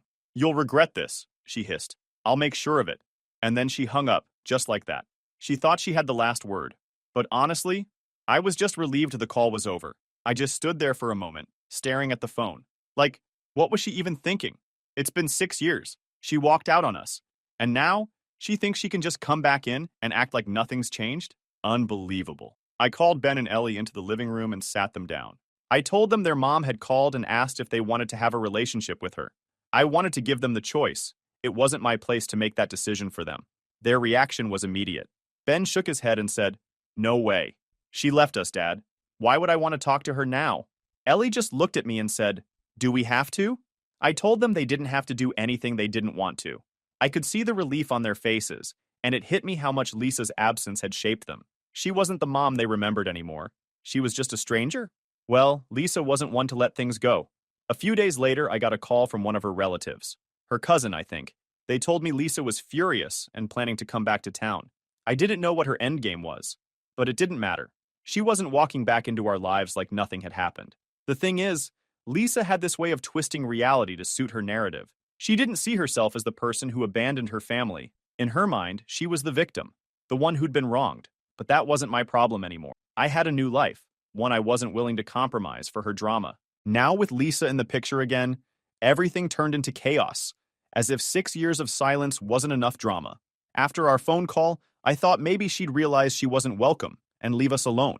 But no, Lisa doubled down. She started calling and texting nonstop, leaving these rambling voicemails about how I'd betrayed her and how she deserved to be part of our lives again. At first, I ignored her, but then things escalated. She even called once while I was at work. I picked up because I was tired of the constant interruptions. "You think you can just replace me?" she snapped the second I answered. "Lisa, what do you want?" I asked, trying to keep my cool. "What do I want? I want my family back," she shouted. "You had no right to move on without me. We were supposed to pick up where we left off." I couldn't believe what I was hearing. "Pick up where we left off?" I yelled. "Lisa, you walked out on us. You left a note, disappeared, and didn't look back for 6 years. You don't get to show up now and act like nothing happened." She scoffed like I was the unreasonable one. "I told you I'd be back. You should have waited for me. That's what families do. They stick together. Families also don't abandon each other," I shot back. "You didn't care about us when you left, and we don't owe you anything now." That's when she started throwing accusations. She claimed I was trying to erase her, that I'd brainwashed the kids against her, and that I'd cheated by remarrying. She even had the audacity to say, "I hope your new wife knows she's living in my shadow." I hung up after that. There was no point arguing with her. But she wasn't done. She started spreading rumors among her extended family, saying I'd stolen her house and kept the kids from her. Thankfully, her relatives weren't buying it. Then came the legal threats. She claimed we were still married and announced that she was planning to have my marriage to Emily annulled. Can you believe that? She acted like she could throw the reverse Uno card in my life because it didn't fit her narrative. Apparently, she thought the divorce didn't count because she hadn't been there to contest it. I couldn't help but laugh when I heard that one. Like she could just skip out for 6 years, then pop back in and declare the whole thing null and void. She was acting like the world had been on pause while she was gone, as if everything would be exactly how she left it, just waiting for her to pick back up whenever she felt like. The sheer audacity of it all was mind-blowing. Lisa was so caught up in her own delusions that she genuinely thought her absence wouldn't change anything. That's not how the legal system or life works. I had the paperwork to prove the divorce was finalized, and she'd been notified through every legal channel possible back then. But apparently, ignoring reality was her specialty. She was throwing around big legal terms and acting like she had some sort of case, which was laughable considering she abandoned us and had no leg to stand on. Emily and I talked it over, and honestly, we weren't even worried, just annoyed. Lisa's threats felt more like a tantrum than anything real, but it didn't make them any less irritating. I sent her a firm message through my lawyer, reminding her that our divorce was legally finalized years ago, and that she had no claim over my life or my family. I thought that would shut her down, but Lisa wasn't one to go quietly. Around this time, Lisa went full-on crazy mode. I guess when she realized I wasn't biting on her calls and messages, she decided to go after Emily instead. Lisa had somehow gotten her number, don't even ask me how, and had sent her this long chain of unhinged texts. Stuff like, "You think you can just take my place? You'll never be their real mom. You're nothing to them." And another one that said, "Jake is mine, and you'll never change that. Don't think for a second this is over." I was seeing red. Like, who does that? Emily didn't sign up for this crap. But Lisa wasn't done. She started spreading rumors about Emily around town, telling anyone who'd listen that Emily was a homewrecker and that she'd stolen me. It was laughable, honestly, but it still pissed me off. I wasn't about to let her keep pulling this crap. The next day, I went straight to my lawyer and filed for a restraining order. Lisa was officially out of chances. Of course, she didn't take it lying down. She kept trying to stir up trouble, But at least the restraining order gave me some leverage to shut her down. By the time Lisa's attempts to force her way back into our lives had run their course, I was done. Completely done. I tried to shut her off in every way possible. At some point, the calls stopped. The messages dried up. Maybe she finally realized there was no getting through to me, or maybe she just moved on to her next scheme. Either way, the silence was a relief. For the first time in years, I didn't have to deal with her constant chaos, and I could focus entirely on my family and the life I'd rebuilt. It was like a weight had been lifted, a reminder that she no longer had any power over me or my choices. After a few months, life was finally calm. I was thriving at work, the kids were doing great, and Emily and I had built a life I was proud of. It was during a work dinner, one of those formal networking events where you shake hands, make small talk, and hope the food is at least edible. I'd been invited as a guest of honor for some project I'd led, and everything was going smoothly until she showed up. Lisa. At first, I thought my eyes were playing tricks on me. She was there, dressed to the nines, hanging off the arm of my boss. My heart dropped. Of all the places she could have appeared, why here? I wasn't sure if she'd seen me yet, so I kept my cool, staying polite and professional. But of course, Lisa wasn't one for subtlety. The moment her eyes locked on mine, she froze, then plastered on this fake smile like she hadn't ghosted me and the kids for 6 years. She walked over, dragging my boss with her, and started laying it on thick. Jake, wow, I had no idea you'd be here. Her voice dripped with fake enthusiasm. I didn't say a word, just nodded politely and turned back to my conversation. She didn't like that. Aren't you going to introduce me? She asked loudly, trying to pull attention. I still didn't bite. Instead, I excused myself, grabbed my jacket, and made my way toward the exit. That's when it happened. Lisa lost it. Really? You're just going to walk away? She yelled, loud enough for half the room to turn and stare. You think you can just erase me from your life, Jake? I am your life. Her outburst was so loud, it stopped me in my tracks. For a moment, I considered responding, putting her in her place right there in front of everyone. But then I looked around, my boss, my colleagues, strangers, and realized it wasn't worth it. Instead, I turned to her and said calmly, Lisa, this isn't the time or place. You need to leave. She started ranting about how I'd ruined her life, how I'd stolen her family, and how she deserved better than this. It was embarrassing, honestly. I could feel everyone's eyes on us, but I refused to stoop to her level. I just shook my head, turned back around, and walked out of the room. That night, as I sat at home with Emily and the kids, I realized how far I'd come. Lisa's outburst didn't faze me. It was just noise. The life I had now, the family I'd rebuilt, was all that mattered. Emily asked me what had happened at the dinner, and when I told her, she just laughed and said, "Sounds like she hasn't changed a bit." "Nope," I said, smiling. "But I have. Because that's the truth. I'm not the guy Lisa left behind all those years ago. I've grown. I've built something real, something solid. And the best part? I've got the kind of family Lisa could never understand. A genuine one. Lisa's return might have been chaotic, but it reminded me of something important. I'm done with the past. My focus is on the people who truly matter, the ones who've stood by me through everything. And let me tell you, life's never been better. Thanks for sticking with me, guys. This journey's been a wild one, but I'm proud of where we've landed. Here's to new beginnings. Story 5. This story is titled, My Wife Said, Obey Me or No Intimacy. I told her to keep it forever and found someone better. So, I, 34 male, guess I should start from the beginning. Not gonna lie, it's weird typing all this out, but maybe it'll help someone else not make the same mistakes I did. Me and the wife started off pretty damn good. We met at my buddy's housewarming party. She was his girlfriend's friend from college. I wasn't even planning to go that night because I had a big presentation at work the next day, but my buddy insisted. Funny how life works, huh? From day one, I was straight up with her about what I wanted. I've always been the type of guy who doesn't play games. If I'm interested, I'll tell you. If I'm not, I'll tell you that too. Some women don't like that direct approach, but she seemed to dig it. We dated for like a year and a half before I proposed. The wedding wasn't anything fancy, just close friends and family at this lake house her parents rented. I remember thinking I got lucky. She was hot, smart, had her own career going, and seemed to actually respect what I brought to the table. The first 5 years were solid. We had a system that worked. I handled all the man-of-the-house stuff, fixing the leaky sink, mowing the lawn, taking care of the cars, handling our investments. I make good money as a software developer, so I covered most of the bills even though she worked too. She did the cooking. She's actually an amazing cook. Kept the house clean and planned all our social stuff. Traditional? Maybe, but it worked for us. We were that couple that other couples wanted to be around, you know? We didn't have those stupid public fights like some of our friends. We kept that shit private and talked through our problems like adults. If I thought she was being unreasonable about something, I'd just tell her, and usually she'd see my point. If she had an issue with me, I'd listen and fix it if it made sense. One thing I was strict about from the beginning was maintaining my independence. I still hit the gym 5 days a week, still had my poker nights with the boys every other Thursday, and kept up with my hobbies. She had her girls' nights and yoga classes too. We didn't need to be attached at the hip 24/7 to trust each other. You're my rock, she used to tell me all the time. I've never felt so secure with anyone. But I'm gonna be real.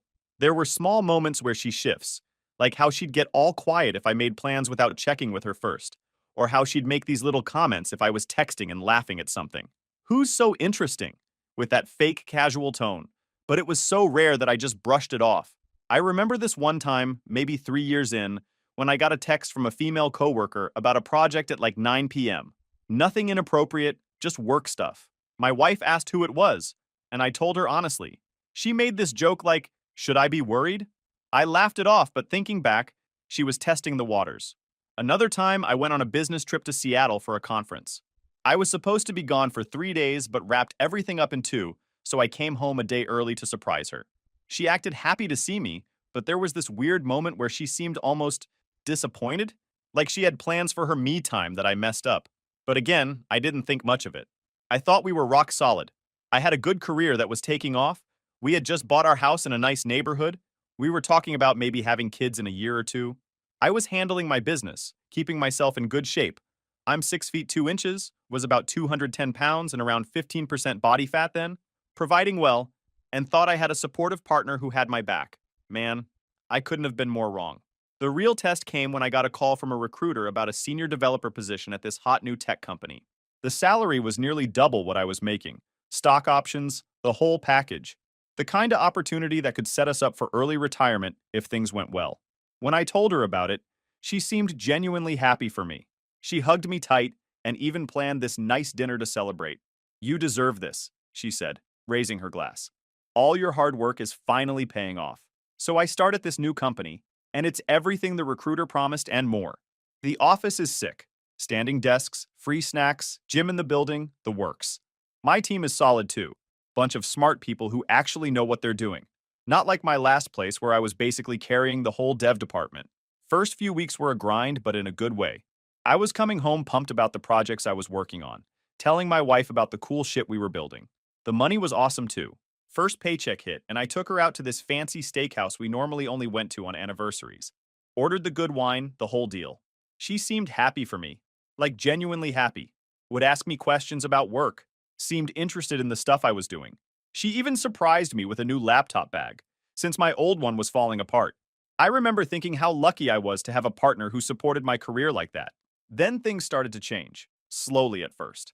We have this thing at the new job where the whole team goes out for drinks after our weekly sprint review on Thursdays. Just a couple hours to unwind and talk about non-work stuff. Normal team building shit, right? First time I mentioned it to her, she got this little crease between her eyebrows. Every Thursday? Like a regular thing? Yeah, it's just a team tradition. I'll probably be home around 7:30 to 8. She made this sound but didn't say more. I didn't think much of it.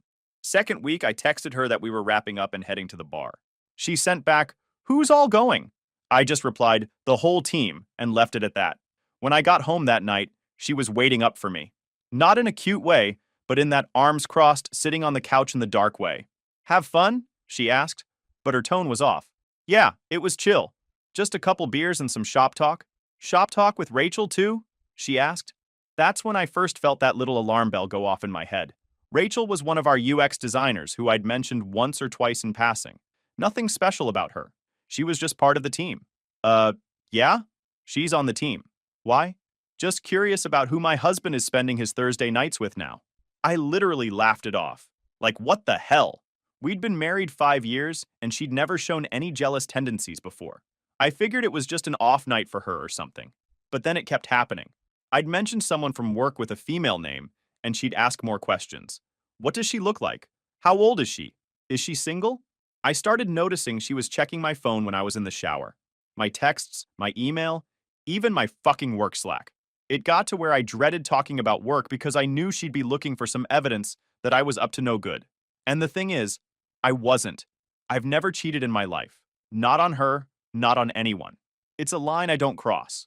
About 2 months into the new gig, I got put on this big project with a tight deadline. Me and 4 other devs, including this woman named Jessica, who was our back-end specialist. We were all putting in long hours to get this thing shipped on time. Nothing crazy, just staying till 7 or 8 some nights to push through blockers. My wife lost her shit over it. Why does it have to be you staying late? Don't they have junior developers who can do the grunt work? I tried explaining that's not how software development works, but she didn't want to hear it. She started texting me constantly when I was at work. Where are you? Who are you with? When are you coming home? It got so bad my team lead noticed and asked if everything was okay at home. Despite all that, I started being more considerate to ease her worries. I made a point to bring her flowers after late nights at the office, reminding her that she was always on my mind, which truly was. I'd leave little notes for her in the mornings, assuring her that there was no one else, that she was it for me.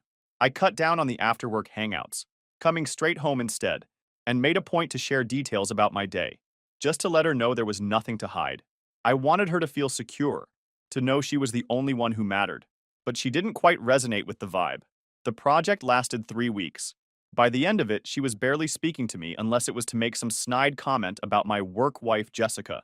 Mind you, Jessica was like 45, married with 3 teenagers, and looked nothing like my wife's mental image of some homewrecker. I think you should look for another job, she said one night, completely out of the blue. I nearly choked on my dinner. What? Why the hell would I do that? This place isn't good for our marriage. You're never home, you're always stressed, and the environment seems inappropriate. Inappropriate? What does that even mean? You know what I mean. All these women you work with, all these late nights and happy hours. I couldn't believe what I was hearing. I was making almost twice what I used to make. The work was challenging in a good way, and my career was finally taking off. And she wanted me to throw it all away because, what? She couldn't handle me working with female colleagues? I laughed. That's not happening, I told her flat out. This is the best opportunity I've ever had, and I'm not giving it up because of some paranoid fantasy you've created in your head. That set her off big time. We had our first real screaming match that night. She accused me of prioritizing work over our marriage. I accused her of trying to sabotage my career because of her insecurities. Not my proudest moment, but I was just so fucking frustrated. After that night, things got even worse. She started giving me the cold shoulder. If I tried to kiss her goodbye in the morning, she'd turn her face away. If I reached for her in bed, she'd move to the edge. Always with this little comment like, I'm sure Jessica would be more than willing, or some other bullshit. Meanwhile, I kept doing all the stuff I was supposed to do. Still handled the yard work and house maintenance. Still paid all the bills. Still tried to plan date nights that she'd usually find some excuse to cancel. I was bending over backwards, trying to prove I was the same guy she married. One Friday, I left work early to surprise her. Made a reservation at her favorite restaurant, the whole 9 yards. Came home to find her sitting at the computer, scrolling through my work email that I'd stupidly left logged in on our home computer. What are you doing? I asked, flowers still in hand. She didn't even look embarrassed. Just pointed at the screen where there was a completely innocent email thread about a project between me and a female product manager. Who's Michelle? You've never mentioned her before. That's when I knew we were in serious trouble. This wasn't normal jealousy. This was obsession, and it was getting worse by the day. I should have addressed it head on right then. Should have insisted on couples therapy or something. But instead, I just kept trying to prove my innocence. Kept trying to reassure her. Kept trying to be the perfect husband despite her increasingly crazy behavior. Big mistake. Because a person who's determined to find evidence of cheating will eventually find it, even if they have to make it up. The situation just kept getting worse over the next few weeks. She was checking my phone constantly now, not even trying to hide it anymore. If I got a text notification, she'd ask who it was before I even had a chance to read it. If I put my phone face down on the table, she'd make some comment about me hiding something. I started feeling like I was being stalked in my own house. Every conversation felt like a minefield. If I mentioned work, she'd get suspicious. If I didn't mention work, she'd accuse me of deliberately hiding things from her. There was no winning. One night, I was in the shower when my phone dinged with a text. By the time I got out, she was standing there with my phone in her hand, face like a thundercloud. Who the hell is Allison, and why is she texting you at 9:30 at night? I sighed and wrapped a towel around my waist. Allison is our project manager. She's texting the whole team about the meeting tomorrow morning. If you scroll up, you'd see it's a group text with like 8 people on it. Well, it seems very unprofessional to be texting after hours. It's about work. That's literally the most professional reason possible to text someone. She tossed my phone on the bed and stormed out. I just stood there dripping on the carpet, wondering what the hell happened to the woman I married. I tried everything I could think of to reassure her. I offered to show her my phone anytime she wanted. I invited her to company events so she could meet my coworkers. I came straight home after work instead of going to the gym so she wouldn't have to wonder where I was. Nothing helped. Her friends tried talking to her too. Her best friend Kate came over for wine one night, and I overheard her telling my wife she was being ridiculous. He's always been crazy about you. You're seeing problems that don't exist. But my wife was convinced I was up to something. The more everyone told her she was wrong, the more she dug in her heels. It was like she was determined to find evidence of me cheating, and if she couldn't find any, she'd just imagine it. After about 4 months at the new job, things came to a head. It was a Thursday, and I'd texted to let her know we were wrapping up a project and the team was going for a quick celebration drink. Nothing unusual, we'd done this dozens of times, and I'd always been home by 8:30. Her response, "Do whatever you want. You will anyway." I almost skipped the team thing because of that text, but my team lead insisted I come for at least one drink since I'd been leading the project. So I went, stayed for exactly one drink, and headed home. It was barely 7:15 when I walked in the door. She was sitting at the kitchen table, arms crossed. "Have fun with your work, friends?" she asked, voice dripping with sarcasm. It was fine, just a quick drink. We shipped the project on time. I'm sure shipping the project isn't all you did. I took a deep breath, trying to stay calm. What's that supposed to mean? You know exactly what it means. Don't play dumb. I was tired. So fucking tired of this endless suspicion. No, actually, I don't know what it means. Why don't you just say what you're thinking instead of these little jabs? She stood up, getting right in my face. Fine. I think you're sleeping with someone at work. Probably Jessica or Rachel or whoever else you've been mentioning. I literally laughed. Not because it was funny, but because it was so absurd. You think I have the time or energy to cheat on you when I can barely manage to have a conversation with my own wife without it turning into an interrogation? I'm working 50-hour weeks, then coming home to this every night, and you think I'm somehow fitting in an affair? People make time for what they want, she snapped. I shook my head. This is insane. I've done nothing wrong. Nothing. I got a better job, which benefits both of us financially, and somehow that's turned me into the bad guy. If it was just about the money, you could find another job that pays well, but you won't even consider it. So clearly, there's something, or someone, keeping you there. That's when I realized how far gone she was. No amount of evidence or reassurance was going to change her mind.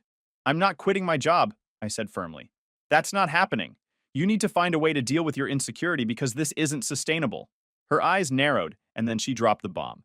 Listen to me carefully. If you don't obey me and quit that job, you can forget about ever touching me again. No bedroom activities whatsoever until you do exactly what I want. Your choice. I sat there staring at her, waiting for her to realize the weight of what she had just said. Her arms were crossed, her chin tilted up slightly, as if she expected me to crumble under the pressure of her ultimatum.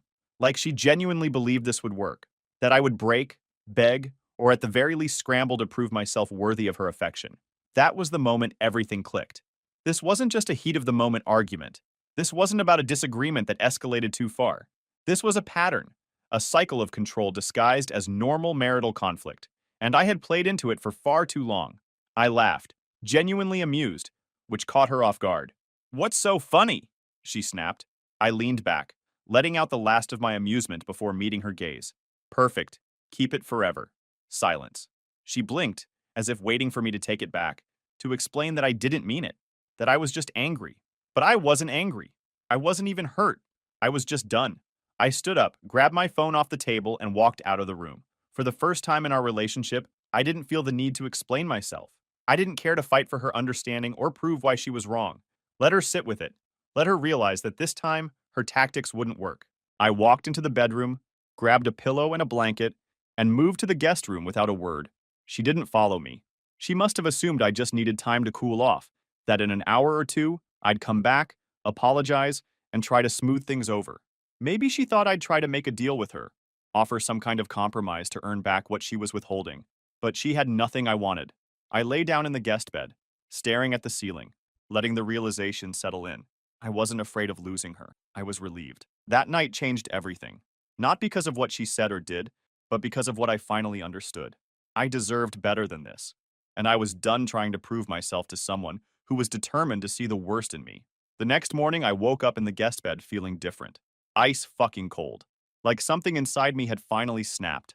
All those months of accusations, all those nights of her making me feel like shit for no reason. It was payback time. I got up earlier than usual, showered, and put on one of my better shirts. When I walked into the kitchen, she was already there waiting, coffee cup in hand. She had that smug look on her face, like she was expecting me to break down and apologize like I always did. She cleared her throat. So, are you done acting childish? I took a long, slow sip of my coffee, staring right at her over the rim of the mug. Then I smiled. Not a friendly smile, but the kind that says, you fucked up and don't even know it yet. Yeah, actually, I am. Her eyes narrowed slightly, not getting it. She was waiting for the begging, the negotiating, the desperate attempts to get back in her good graces. None of it came.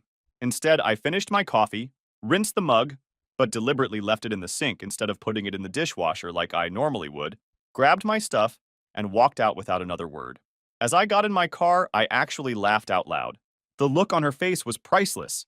For the first time, she wasn't the one calling the shots, and it felt goddamn amazing. From that day on, I made it my mission to give her a taste of her own medicine. She wanted to play games? Fine. I could play better. I stopped doing literally anything that benefited her. No more picking up her favorite snacks at the store. No more making sure her car had gas. No more fixing the little things around the house that bothered her but not me. The wobbly chair in the dining room? Not my problem anymore. The weird noise the dishwasher made that drove her crazy? Guess she'd just have to live with it. She doesn't want to do her part in this fucked up relationship. Then why would I? I kept doing my own laundry, but stopped doing any of hers that used to get mixed in with mine. I'd cook meals just for myself, eat, clean up my own plate, and leave the kitchen spotless except for her dirty dishes. I'd buy groceries, but only stuff I liked. None of her favorite foods made it into the cart anymore. At first, she tried to act like it didn't bother her. She'd roll her eyes or make these little huffing noises when I'd walk by without acknowledging her. But I could tell it was eating her up inside. She was used to being the one withholding things, not the other way around. About a week into my new approach, she tried to get a reaction out of me.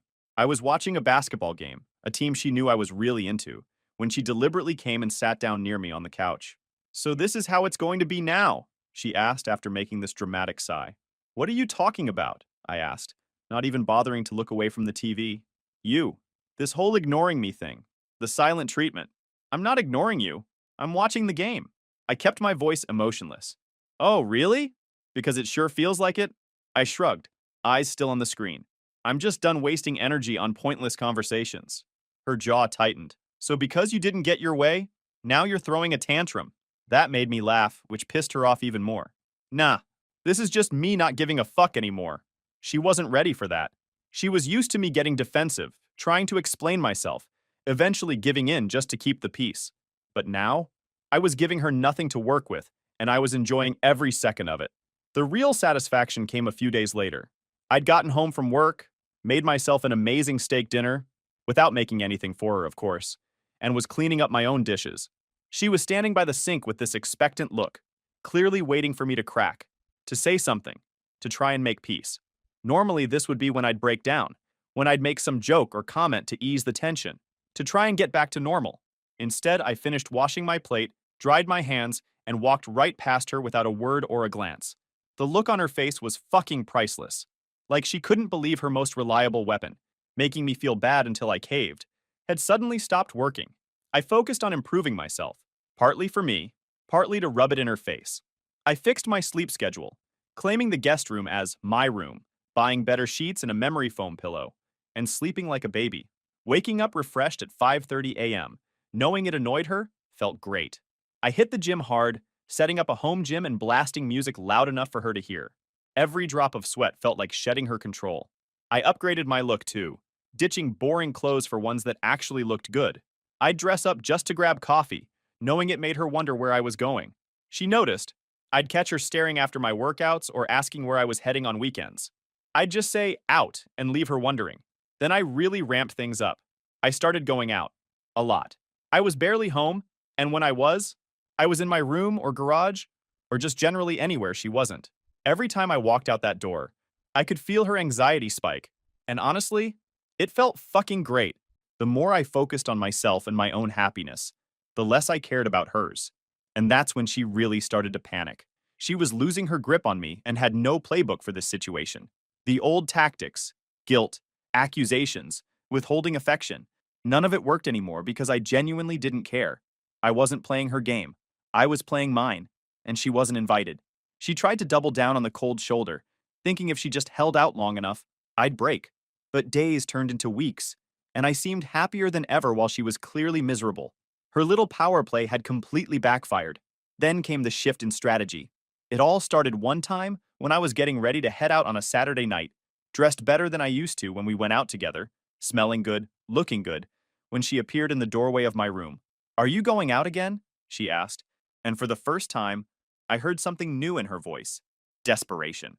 I glanced at her briefly while putting on my watch. "Yeah." "With who?" The question slipped out before she could stop herself. I smirked, adjusting my sleeves. "Does it matter?" That hit her hard. I saw her physically flinch, her fingers tightening on the doorframe.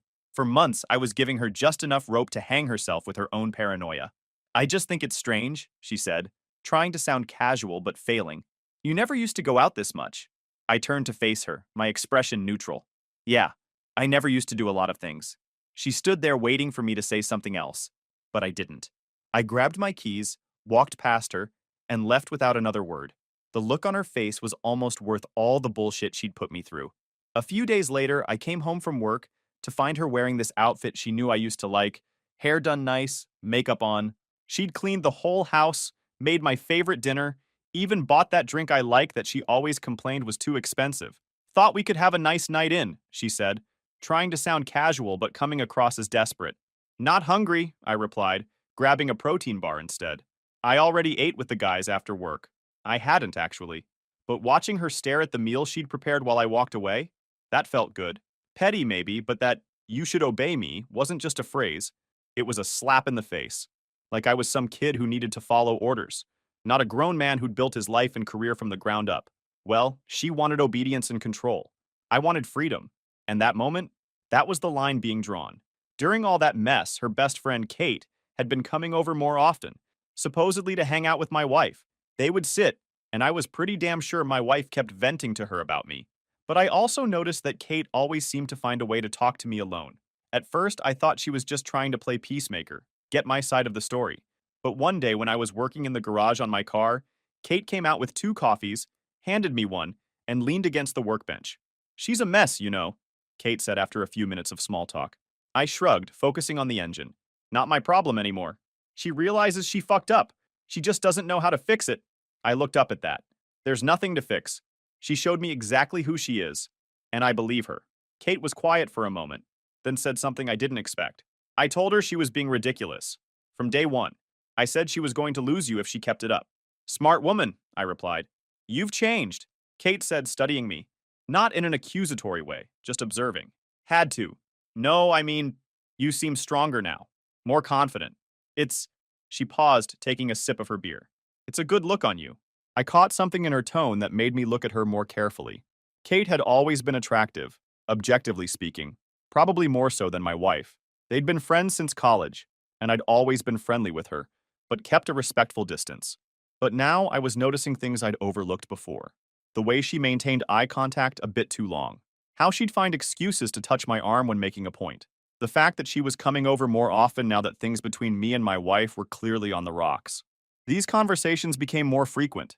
Kate would stop by, supposedly to see my wife, but would always find a few minutes to talk to me alone. At first, it was about the situation with my wife, but gradually it shifted to other topics. Books, movies, her job, my job. One evening, Kate stopped by when my wife wasn't home, supposedly to drop off something, though I noticed she didn't actually have anything with her. We ended up talking in the kitchen for almost an hour. As she was leaving, she touched my arm while laughing at something I said. The touch lingered, and I saw something in her eyes I couldn't mistake. I took a step back. "We shouldn't go there." She looked down, not denying what I was implying. "I know. I'm sorry. It's just seeing how she treats you, and knowing what kind of man you really are." "I'm still married," I reminded her. "Unhappy, but married." She nodded. "I understand. For what it's worth, you deserve better." After she left, I thought about how my wife would react if she knew her best friend was developing feelings for me. Part of me was tempted to let something slip, just to twist the knife a little. But I decided against it. Not because I cared about sparing my wife's feelings, but because it would make me look like the bad guy. And I wasn't about to give her any ammunition after I'd spent so long being falsely accused. The irony of the situation wasn't lost on me, though. For months, my wife had been accusing me of being interested in other women, creating this whole paranoid fantasy about me cheating at work. And now here was actual temptation, right under her nose, from her own best friend. And I was the one shutting it down. But the craziest part was, the more I pulled away emotionally, the more affectionate she tried to be physically. After weeks of using intimacy as a weapon against me, she was now trying to use it as a way to reel me back in. She'd accidentally brush against me in the kitchen. She'd wear less around the house. One night, she actually tried to slip into the guest room, my room now, wearing next to nothing. I gently but firmly asked her to leave. Why? She demanded, clearly not expecting that response. I'm your wife. You made your conditions very clear, I reminded her. I chose not to meet them. Now we both live with that choice. Her eyes filled with tears. So you are seeing someone else, I said truthfully. I'm not. Then why won't you even try to fix this? Because this isn't about fixing anything. It's about respect. You tried to control me using intimacy as leverage. That showed me exactly what you are. She left the room crying. The next morning, she acted like nothing had happened, but I could see it in her eyes. She was running out of plays. The ultimate test came when I had to go on a business trip for 3 days. In the old days, she would have bombarded me with texts, calls, demanded I check in constantly, probably accused me of all sorts of things while I was gone. But now, she was terrified I wouldn't come back at all. The night before I left, she made one last desperate attempt. She made dinner and put on music. I thought we could have a nice evening before your trip, she said, trying to sound casual. I need to pack, I said. I can help, she offered too quickly. No need. It's just 3 days. As I walked away, I heard her ask in a small voice, You are coming back, right? I paused and looked back at her. I have a return ticket. The morning after I got back from my business trip, I knew exactly what I had to do. I waited until she left for work, then called a divorce attorney and scheduled a consultation for that afternoon. Took a half day off work, met with the lawyer, and got the ball rolling. It was surprisingly easy, like I should have done it months ago. When she got home that evening, I was sitting at the kitchen table, calm and composed. She must have sensed something was different, because she froze in the doorway, her eyes darting around like she was looking for clues. Can we talk? I said, gesturing to the chair across from me. She sat down slowly, tension radiating off her. What's going on? I decided to just rip the band-aid off. I met with a divorce attorney today. I'm filing papers this week. The color drained from her face. For a few seconds, she just stared at me like I was speaking a foreign language. Then came the flood of reactions. Shock, anger, panic, bargaining, all hitting at once. You can't be serious, she said, her voice barely above a whisper. Dead serious. But why? Because of one fight? Because I asked you to consider changing jobs? I almost laughed and told her this wasn't about one fight, but months of accusations, manipulation, and weaponized intimacy that finally showed me who she really was. And I believed it. We can fix this, she said, reaching for my hand across the table. I pulled back before she could touch me. We can go to counseling. I'll change. I know I've been insecure about your job, but I can work on that. It's too late, I said. I don't want this anymore. Her eyes filled with tears. So that's it? You're just giving up on us? On all these years? I shook my head. I'm finally choosing myself. Those words hit her like a physical blow. She recoiled, staring at me like she'd never seen me before. And maybe she hadn't. Not this version of me, anyway. Not the version that wouldn't bend to her will. Once she realized I was serious, she went through every emotion in the book. Some days she'd be furious, screaming that I was ruining everything over nothing. Other days, she'd collapse in tears, begging me to reconsider, promising she'd change, saying she'd do anything to save our marriage. Then she told everyone I was having an affair. Friends, family, anyone who'd listen. Most didn't buy it, but some did. Her sister called, accusing me of cheating with Kate, her best friend. I laughed. There's nothing going on with Kate or anyone. Your sister made that up. When she asked why I was leaving, I told her the truth. Because your sister tried to control me with intimacy, didn't trust me, and I'm done. There was silence then. I didn't know about that part. I told her to ask about the ultimatum. She never called again. The divorce process itself was messier than I'd hoped. She fought me on everything. The house, the savings, even stuff that was clearly mine from before we got married. Her lawyer sent these ridiculous demands. probably hoping I'd give in just to get it over with. But I wasn't that guy anymore. I didn't cave. I didn't seek the easy path. I stuck to what was fair and refused to budge on the rest. And the thing with Kate got complicated too. Word got back to my wife that Kate had been stopping by to talk to me alone, and she absolutely lost it. Accused us both of betraying her, said we'd probably been carrying on behind her back for years. It wasn't true, of course, but she needed someone to blame, and Kate was an easy target. Kate called me after their falling out, apologizing for making things worse. I never meant for this to happen, she said. I saw how she was treating you, and it made me so angry. It's not your fault, I assured her. She would have found some reason to explode regardless. For what it's worth, Kate said before hanging up, I meant what I said. You deserve better. I moved out before the divorce was finalized. I couldn't take the daily drama anymore. The crying, the accusations, the desperate attempts to get me to change my mind. I found a decent one-bedroom apartment not far from work, packed my essentials, and left while she was visiting her parents one weekend. When she realized I was really gone, she showed up at my apartment. Don't know how she found the address, probably from one of our mutual friends. She was a mess. She stood in the doorway, saying I couldn't just walk away like she meant nothing. She apologized, said we deserved another chance, but it wasn't the first or even the third chance. It was a pattern, and I was done. I closed the door, and that was the last real conversation we had. 3 months later, the divorce was finalized. She didn't show. I felt nothing but relief. My apartment became a home, simple, peaceful, and mine. I still hear about her. She jumped into another relationship and sabotaged it the same way. She tells people I cheated, though fewer believe her now. 2 months after the divorce, Kate texted me. We met for coffee, which turned into dinner.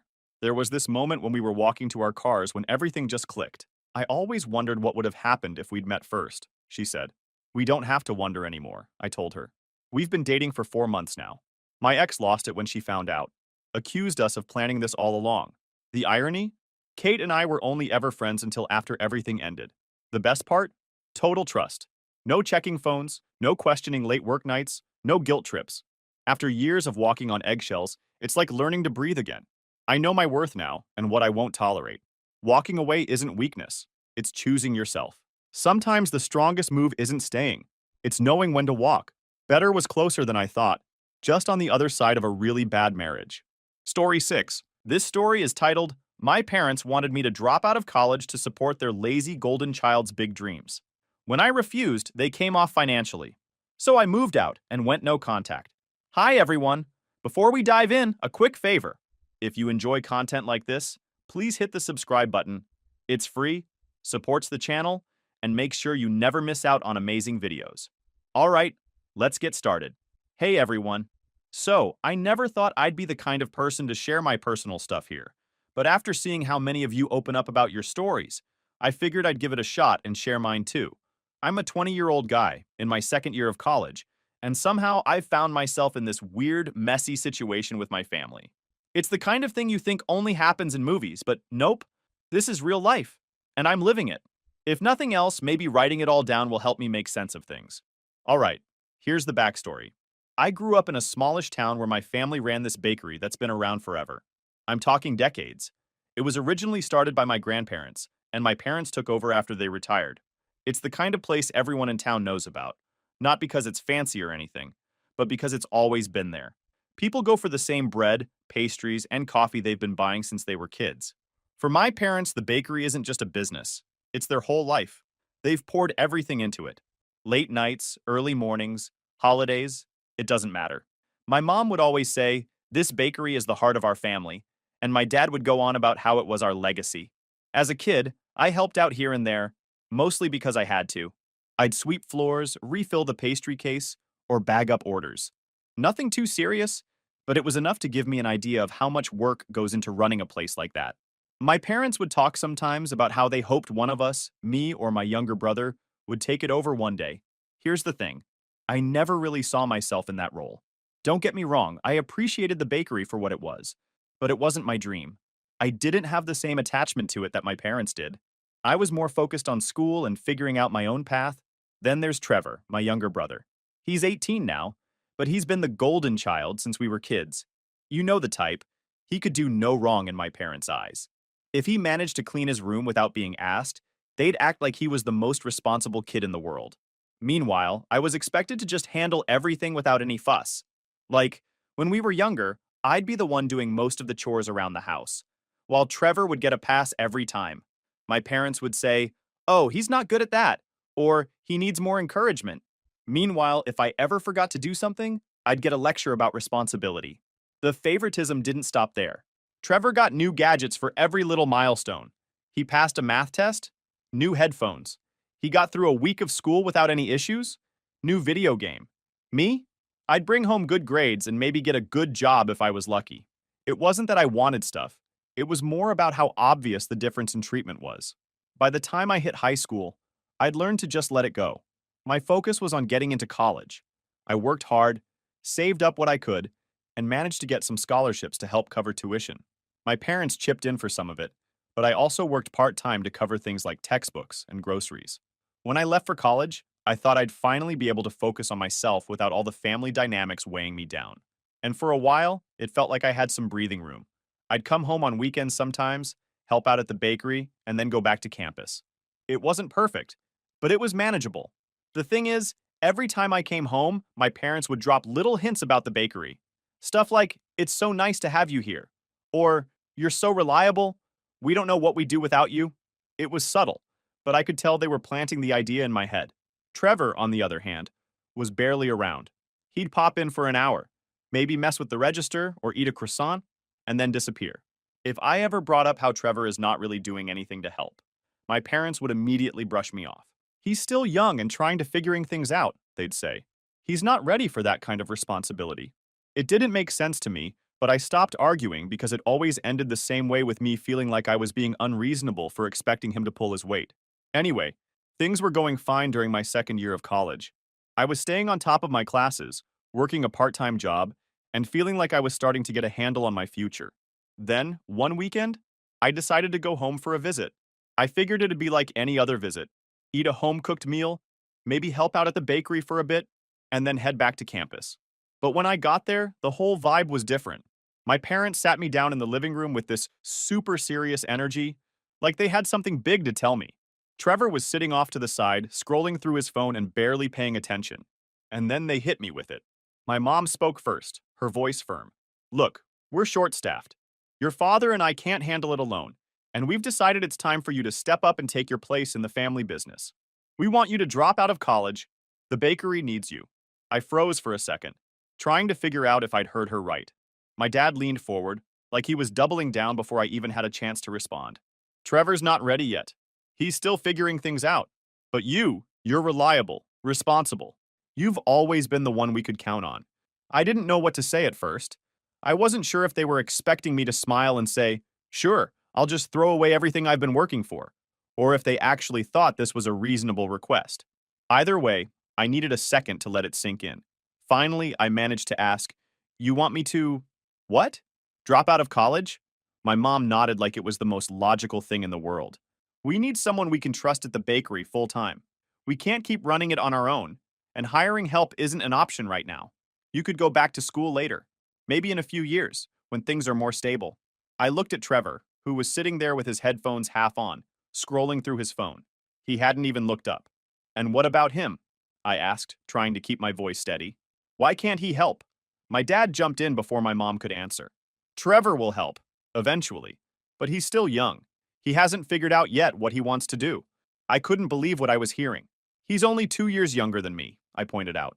"Why does he get time to figure things out, but I don't? Why do I have to give up everything while he just hangs out?" Trevor finally looked up, smirking like this whole thing was some kind of joke. "I'm not really cut out for the bakery life," he said casually. "I've got bigger plans." I turned back to my parents, waiting for them to say something. Anything that made sense. Instead, my mom gave me this look, like she was disappointed I wasn't immediately on board. "You know how much the bakery means to this family," she said. "We've sacrificed so much to keep it running and provide for you. It's time for you to give back." "Give back?" I repeated, my voice rising a little. "I've been working hard to build a future for myself. I've been paying for part of my own tuition, working part-time, keeping my grades up, and now you want me to just throw it all away because Trevor isn't ready? How is that fair?" My dad's face darkened. "This isn't about fairness," he said sharply. It's about family. The bakery is our legacy. Without it, we have nothing. I felt my stomach twist. Then hire someone, I said, trying to keep calm. You don't need me to do this. There are plenty of people who'd love a job. My mom shook her head. We can't afford to hire anyone right now. Things are tight, but if you come back and help, we can turn things around. We're not asking you to do this forever, just until we're back on our feet. I felt a surge of disbelief. So you expect me to drop out of college and work for you without even getting paid? How does that make any sense? I asked, my voice rising slightly. My dad's face flushed with anger.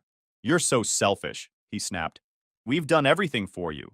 Paid for your education, put food on the table, gave you a roof over your head, and now, when we need you, you're turning your back on us? You think the world owes you something just because you're in college? That's when it hit me. They'd already made up their minds. This wasn't a discussion. It was an ultimatum. They weren't looking for my input. They were just waiting for me to fall in line. I'm sorry, I said, my voice trembling as I fought to steady it. But I'm not dropping out of college. I've worked too hard to get here. I'm not giving that up. My dad's expression hardened. If you don't want to be part of this family, that's your choice, he said coldly. But if you walk away now, we're done supporting you. Do not expect from us the tuition. No more rent and no more anything. You're on your own. They knew I couldn't easily pay the rest of my college fees on my own. But I swallowed my fear. This was too big a demand to roll over and comply. I looked at my mom, hoping for some kind of reassurance. Some sign that she didn't agree with him. But she just nodded. She looked disappointed. We sacrifices so much for your education already, she said. This is the least you could do in return. Trevor, of course, couldn't resist throwing in his 2 cents. Guess you're not as reliable as they thought, he said with a smirk. I ignored him. My hands were clenched into fists, and I could feel this knot in my chest that wouldn't go away. But I wasn't going to back down. I'm not dropping out, I said again, this time more firmly. The room went quiet. My dad's face was like stone, and my mom looked like she might cry. Trevor just leaned back in his chair, looking smug. Finally, my dad stood up, his voice low and steady. If you leave this house without agreeing to help, don't bother coming back, he said. I stared at him for a moment, trying to process what he'd just said. I stood up too. Fine, I managed to say, voice trembling. With those words hanging in the air, I just walked out of the house. I didn't even bother saying goodbye. My dad's cold glare followed me all the way to the door, and my mom didn't say another word.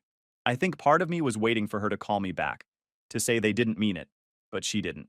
The second I stepped outside, it felt like the weight of the whole conversation hit me.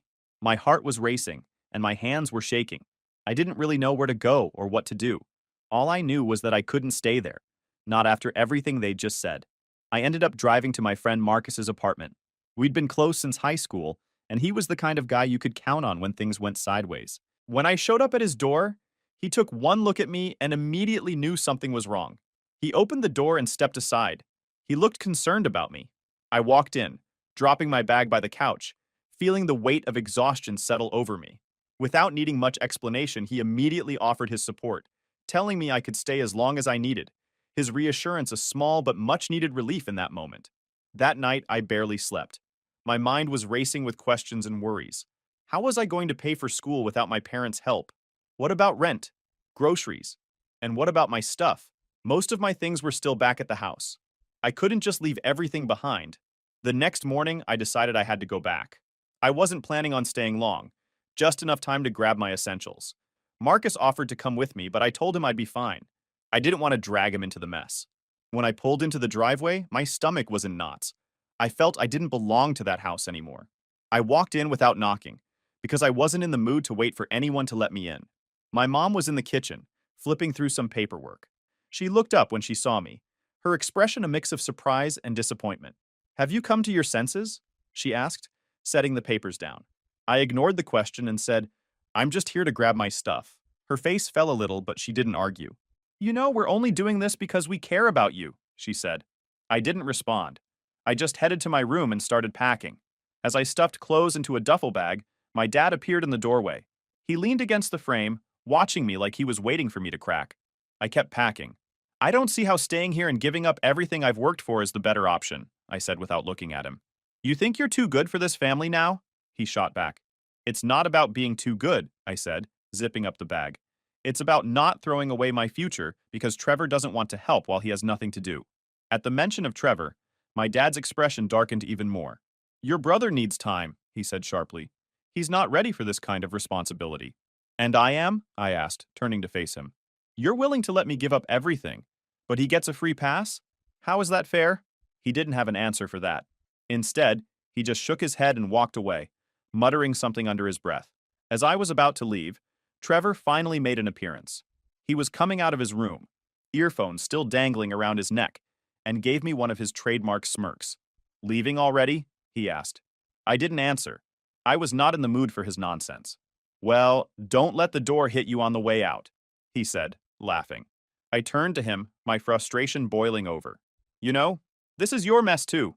Maybe if you actually stepped up for once, none of this would be happening. He rolled his eyes. Not my problem.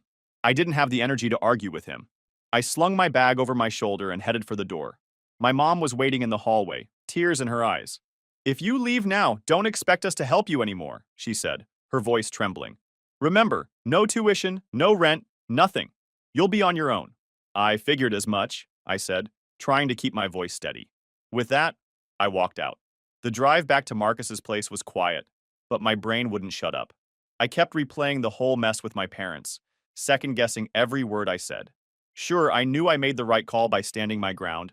There was no way I was throwing away everything I'd worked for. But, honestly, I was scared out of my mind. What if I couldn't keep up with rent or tuition? What if this whole thing backfired? The idea of being completely on my own for the first time felt way more real now, and it was terrifying. By the time I pulled into Marcus's driveway, I realized my hands were gripping the wheel like it was the only thing holding me together. For now, I just need a moment to breathe and figure out what comes next. I'll keep you guys updated. Update 1.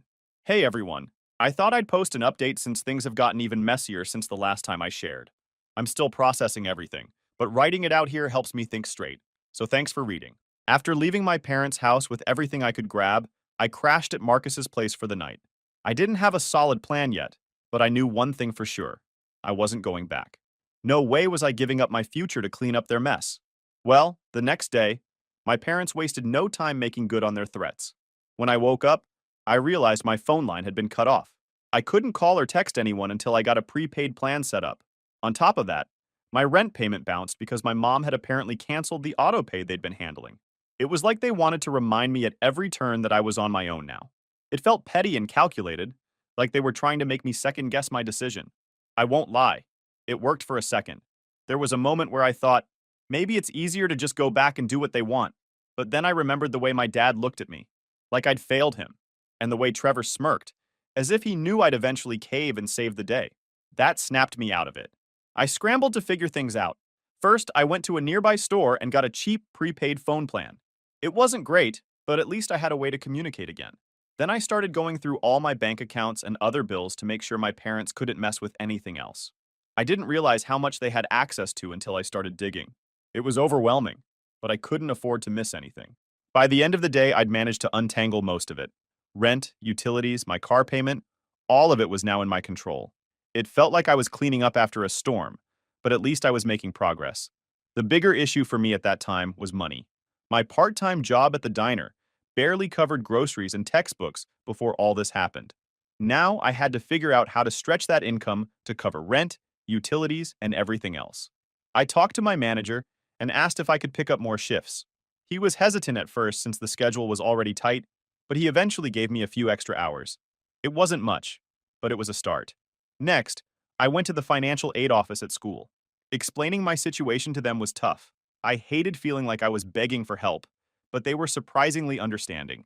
The advisor I spoke to helped me apply for an emergency scholarship and a small personal loan. It wouldn't cover everything, but it eased some of the pressure.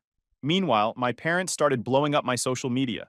Since they couldn't reach me by phone anymore, they sent me a barrage of messages through Facebook and Instagram. My dad's messages were short and to the point. You're being selfish. Come back and fix this mess. My mom's were all about family and how I was tearing them apart. And then there was Trevor. He only sent one message, but it was enough to make my blood boil. You're so stupid for not taking the easy path, he wrote. You're just making your life harder for no reason. Easy path? This guy had the nerve to call it easy when he hadn't done a single thing to help the bakery. He had no idea what it was like to juggle school, work, and now all these unexpected bills. He was sitting at home, doing nothing, while I was out here trying to keep my head above water. To make things worse, my parents started spreading their version of events to the extended family. I found out through an aunt that my dad had been telling people I'd abandoned the bakery and left them in a tough spot. He painted me as this ungrateful kid who didn't care about the family or our legacy. My aunts and uncles on my dad's side completely bought into my parents' version of the story. They started messaging me, saying things like I needed to step up and do the right thing for the family. It was frustrating but not surprising, considering how close they are to my parents. A few cousins, though, were more skeptical and reached out to hear my side of things. I told them the truth. My parents wanted me to throw away my future so I could bail out Trevor, who wasn't even willing to lift a finger to help with the shop. Some of them believed me and said they understood, but others still seemed to think I was the selfish one, which stung more than I expected. It was exhausting.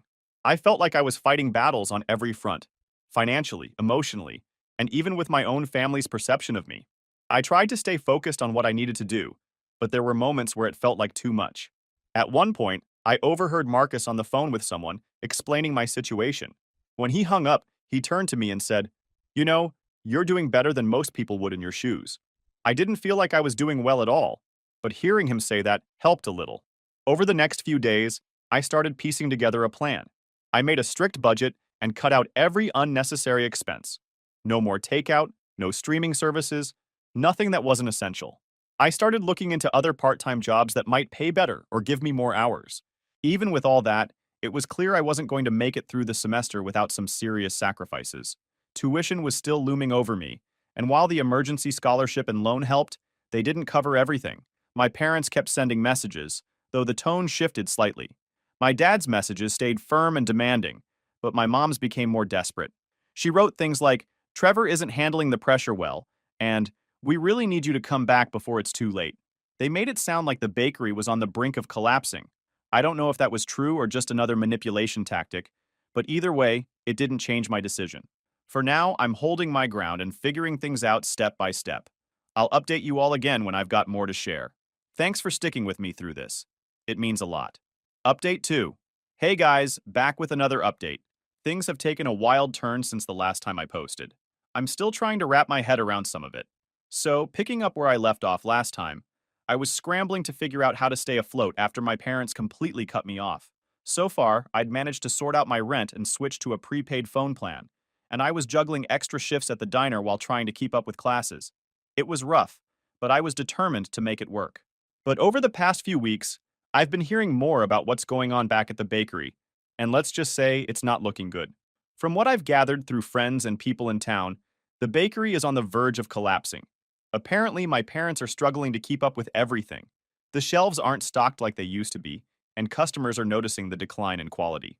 One of my friends, Chloe, who drops by the bakery occasionally, told me that the vibe there has completely shifted. My parents seem stressed all the time, snapping at each other and at customers. She said it feels like they're barely holding things together. At first, I thought it was just the natural consequence of them losing an extra pair of hands. I mean, I did a lot when I helped out, so it made sense that they'd be struggling without me. But then I started hearing whispers about some bigger issues, financial problems, unpaid invoices, and even rumors that they might be in debt. It was hard to hear, honestly.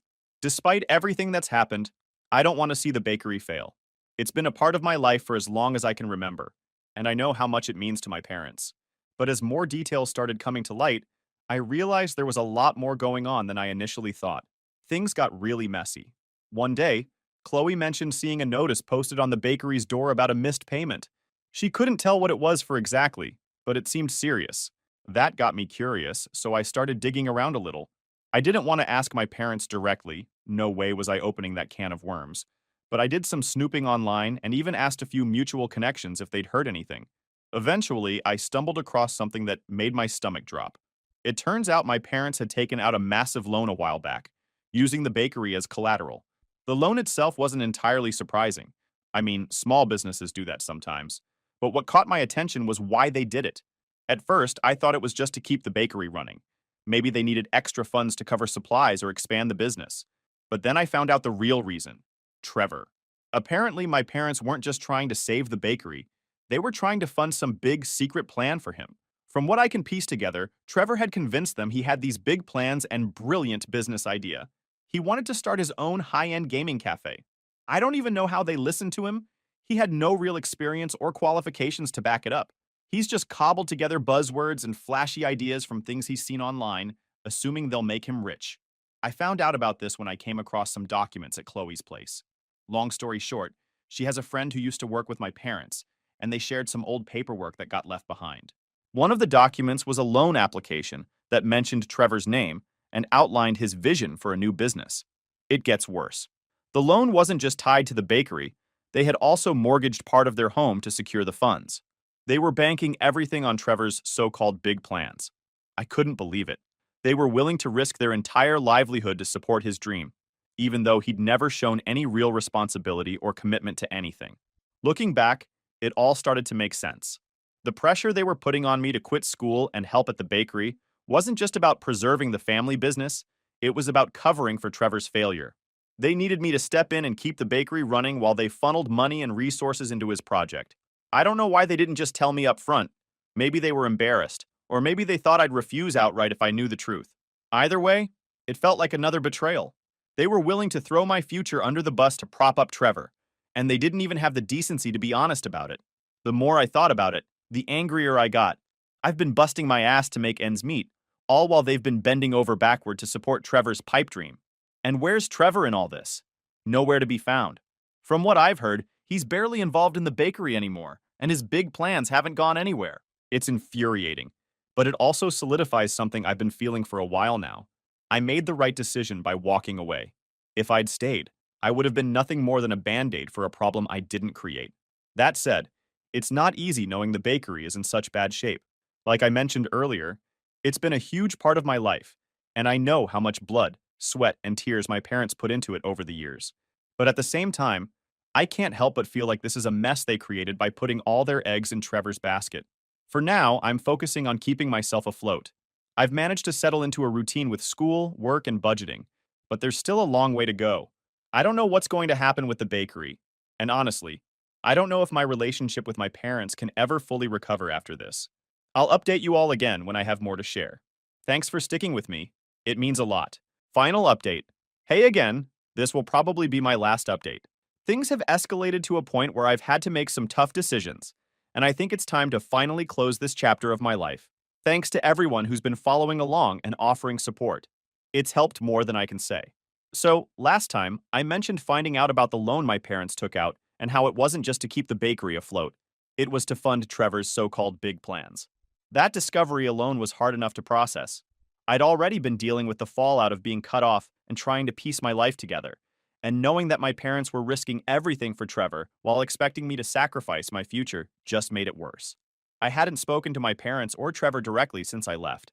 Most of our communication had been through their guilt-laden messages on social media, but out of nowhere, my mom called me last week. She used a number I didn't recognize, probably because I'd blocked her main one, and I almost didn't answer. I wish I hadn't. She sounded tired and on the verge of tears, which threw me off right away. For a moment, I thought she was finally ready to apologize, or at least acknowledge how unfair everything had been. But no, the first words out of her mouth were, "We need you to come back." I stayed quiet, letting her talk. She went on about how the bakery was in trouble and how Trevor's big opportunity hadn't worked out the way they'd hoped. She didn't go into much detail, but it was clear that whatever dream he'd sold them on had fallen apart. Then she hit me with "Trevor's struggling," she said, her voice breaking. "He's not handling the pressure well. Your father and I are doing everything we can, but we can't do this without you." I couldn't believe what I was hearing. Even after everything, they were still prioritizing Trevor's needs over mine. They weren't calling to check on me or make amends. They just wanted me to come back and clean up their mess. "Why would I do that?" I asked, trying to keep my voice steady. "You cut me off, told me I wasn't part of the family anymore, and now you expect me to come back like nothing happened?" She started crying, saying things like, "We didn't mean it," and "You know we've always cared about you." But when I pressed her about the loan and Trevor's involvement, she got defensive. She claimed they were just trying to help him find his path, that they believed he had potential, and that sometimes you have to take risks for family. I told her that risking the bakery and their home on Trevor's pipe dream was reckless, especially when he had no real experience or track record. She didn't have much to say to that, except, "We thought it would work out." That's when my dad got on the phone. He was angry. He accused me of abandoning them and said I was being selfish for refusing to help. This family raised you, gave you everything, and now you're turning your back on us when we need you most, he said. I snapped. You didn't need me when you decided to mortgage the bakery for Trevor. You didn't need me when you cut off my tuition or canceled my rent payments. You only need me now because you're out of options. And Trevor can't fix this mess. My dad got even angrier, saying I had no idea how hard they'd worked or how much they'd sacrificed for the bakery, and for me. But at that point, I was done. Sacrifice? I said. You're the ones who made the choice to risk everything for Trevor. You didn't ask me what I thought, and you didn't care what it cost me. So don't sit there and act like I owe you anything. I hung up before he could say anything else. The call left me shaken, but it also confirmed something I'd been avoiding for a while. I needed to cut them out of my life completely. Every interaction with them just reopened old wounds and reminded me of how little they valued me compared to Trevor. Speaking of Trevor, he sent me one last message after the call. It was a long rant about how I was letting the family down and how he was trying his best to make something of himself.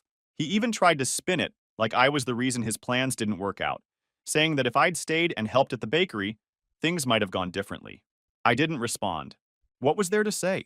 He'll never take responsibility for his actions, and I'm done wasting my energy on someone who can't even acknowledge how much damage he's caused. So, here's where I'm at now. I've blocked all of them. My parents, Trevor, even the meddling relatives who keep trying to push me into doing the right thing. I've deleted them from social media, changed my phone number again, and told my close friends to ignore any messages they might get from my family. It's not an easy decision, and I know there will be days when it feels lonely. But I can't keep putting myself in situations where I'm treated like a backup plan or a scapegoat. I'm currently focusing on my studies, keeping up with work, and slowly rebuilding my confidence. It's not perfect, and it's definitely not easy, but it feels like the right path. Thanks again to everyone who's read and supported me through this journey. Your kindness and advice have meant more than you know. I'm signing off now, but if you're ever in a situation like mine, just remember, you're allowed to put yourself first. Take care, everyone.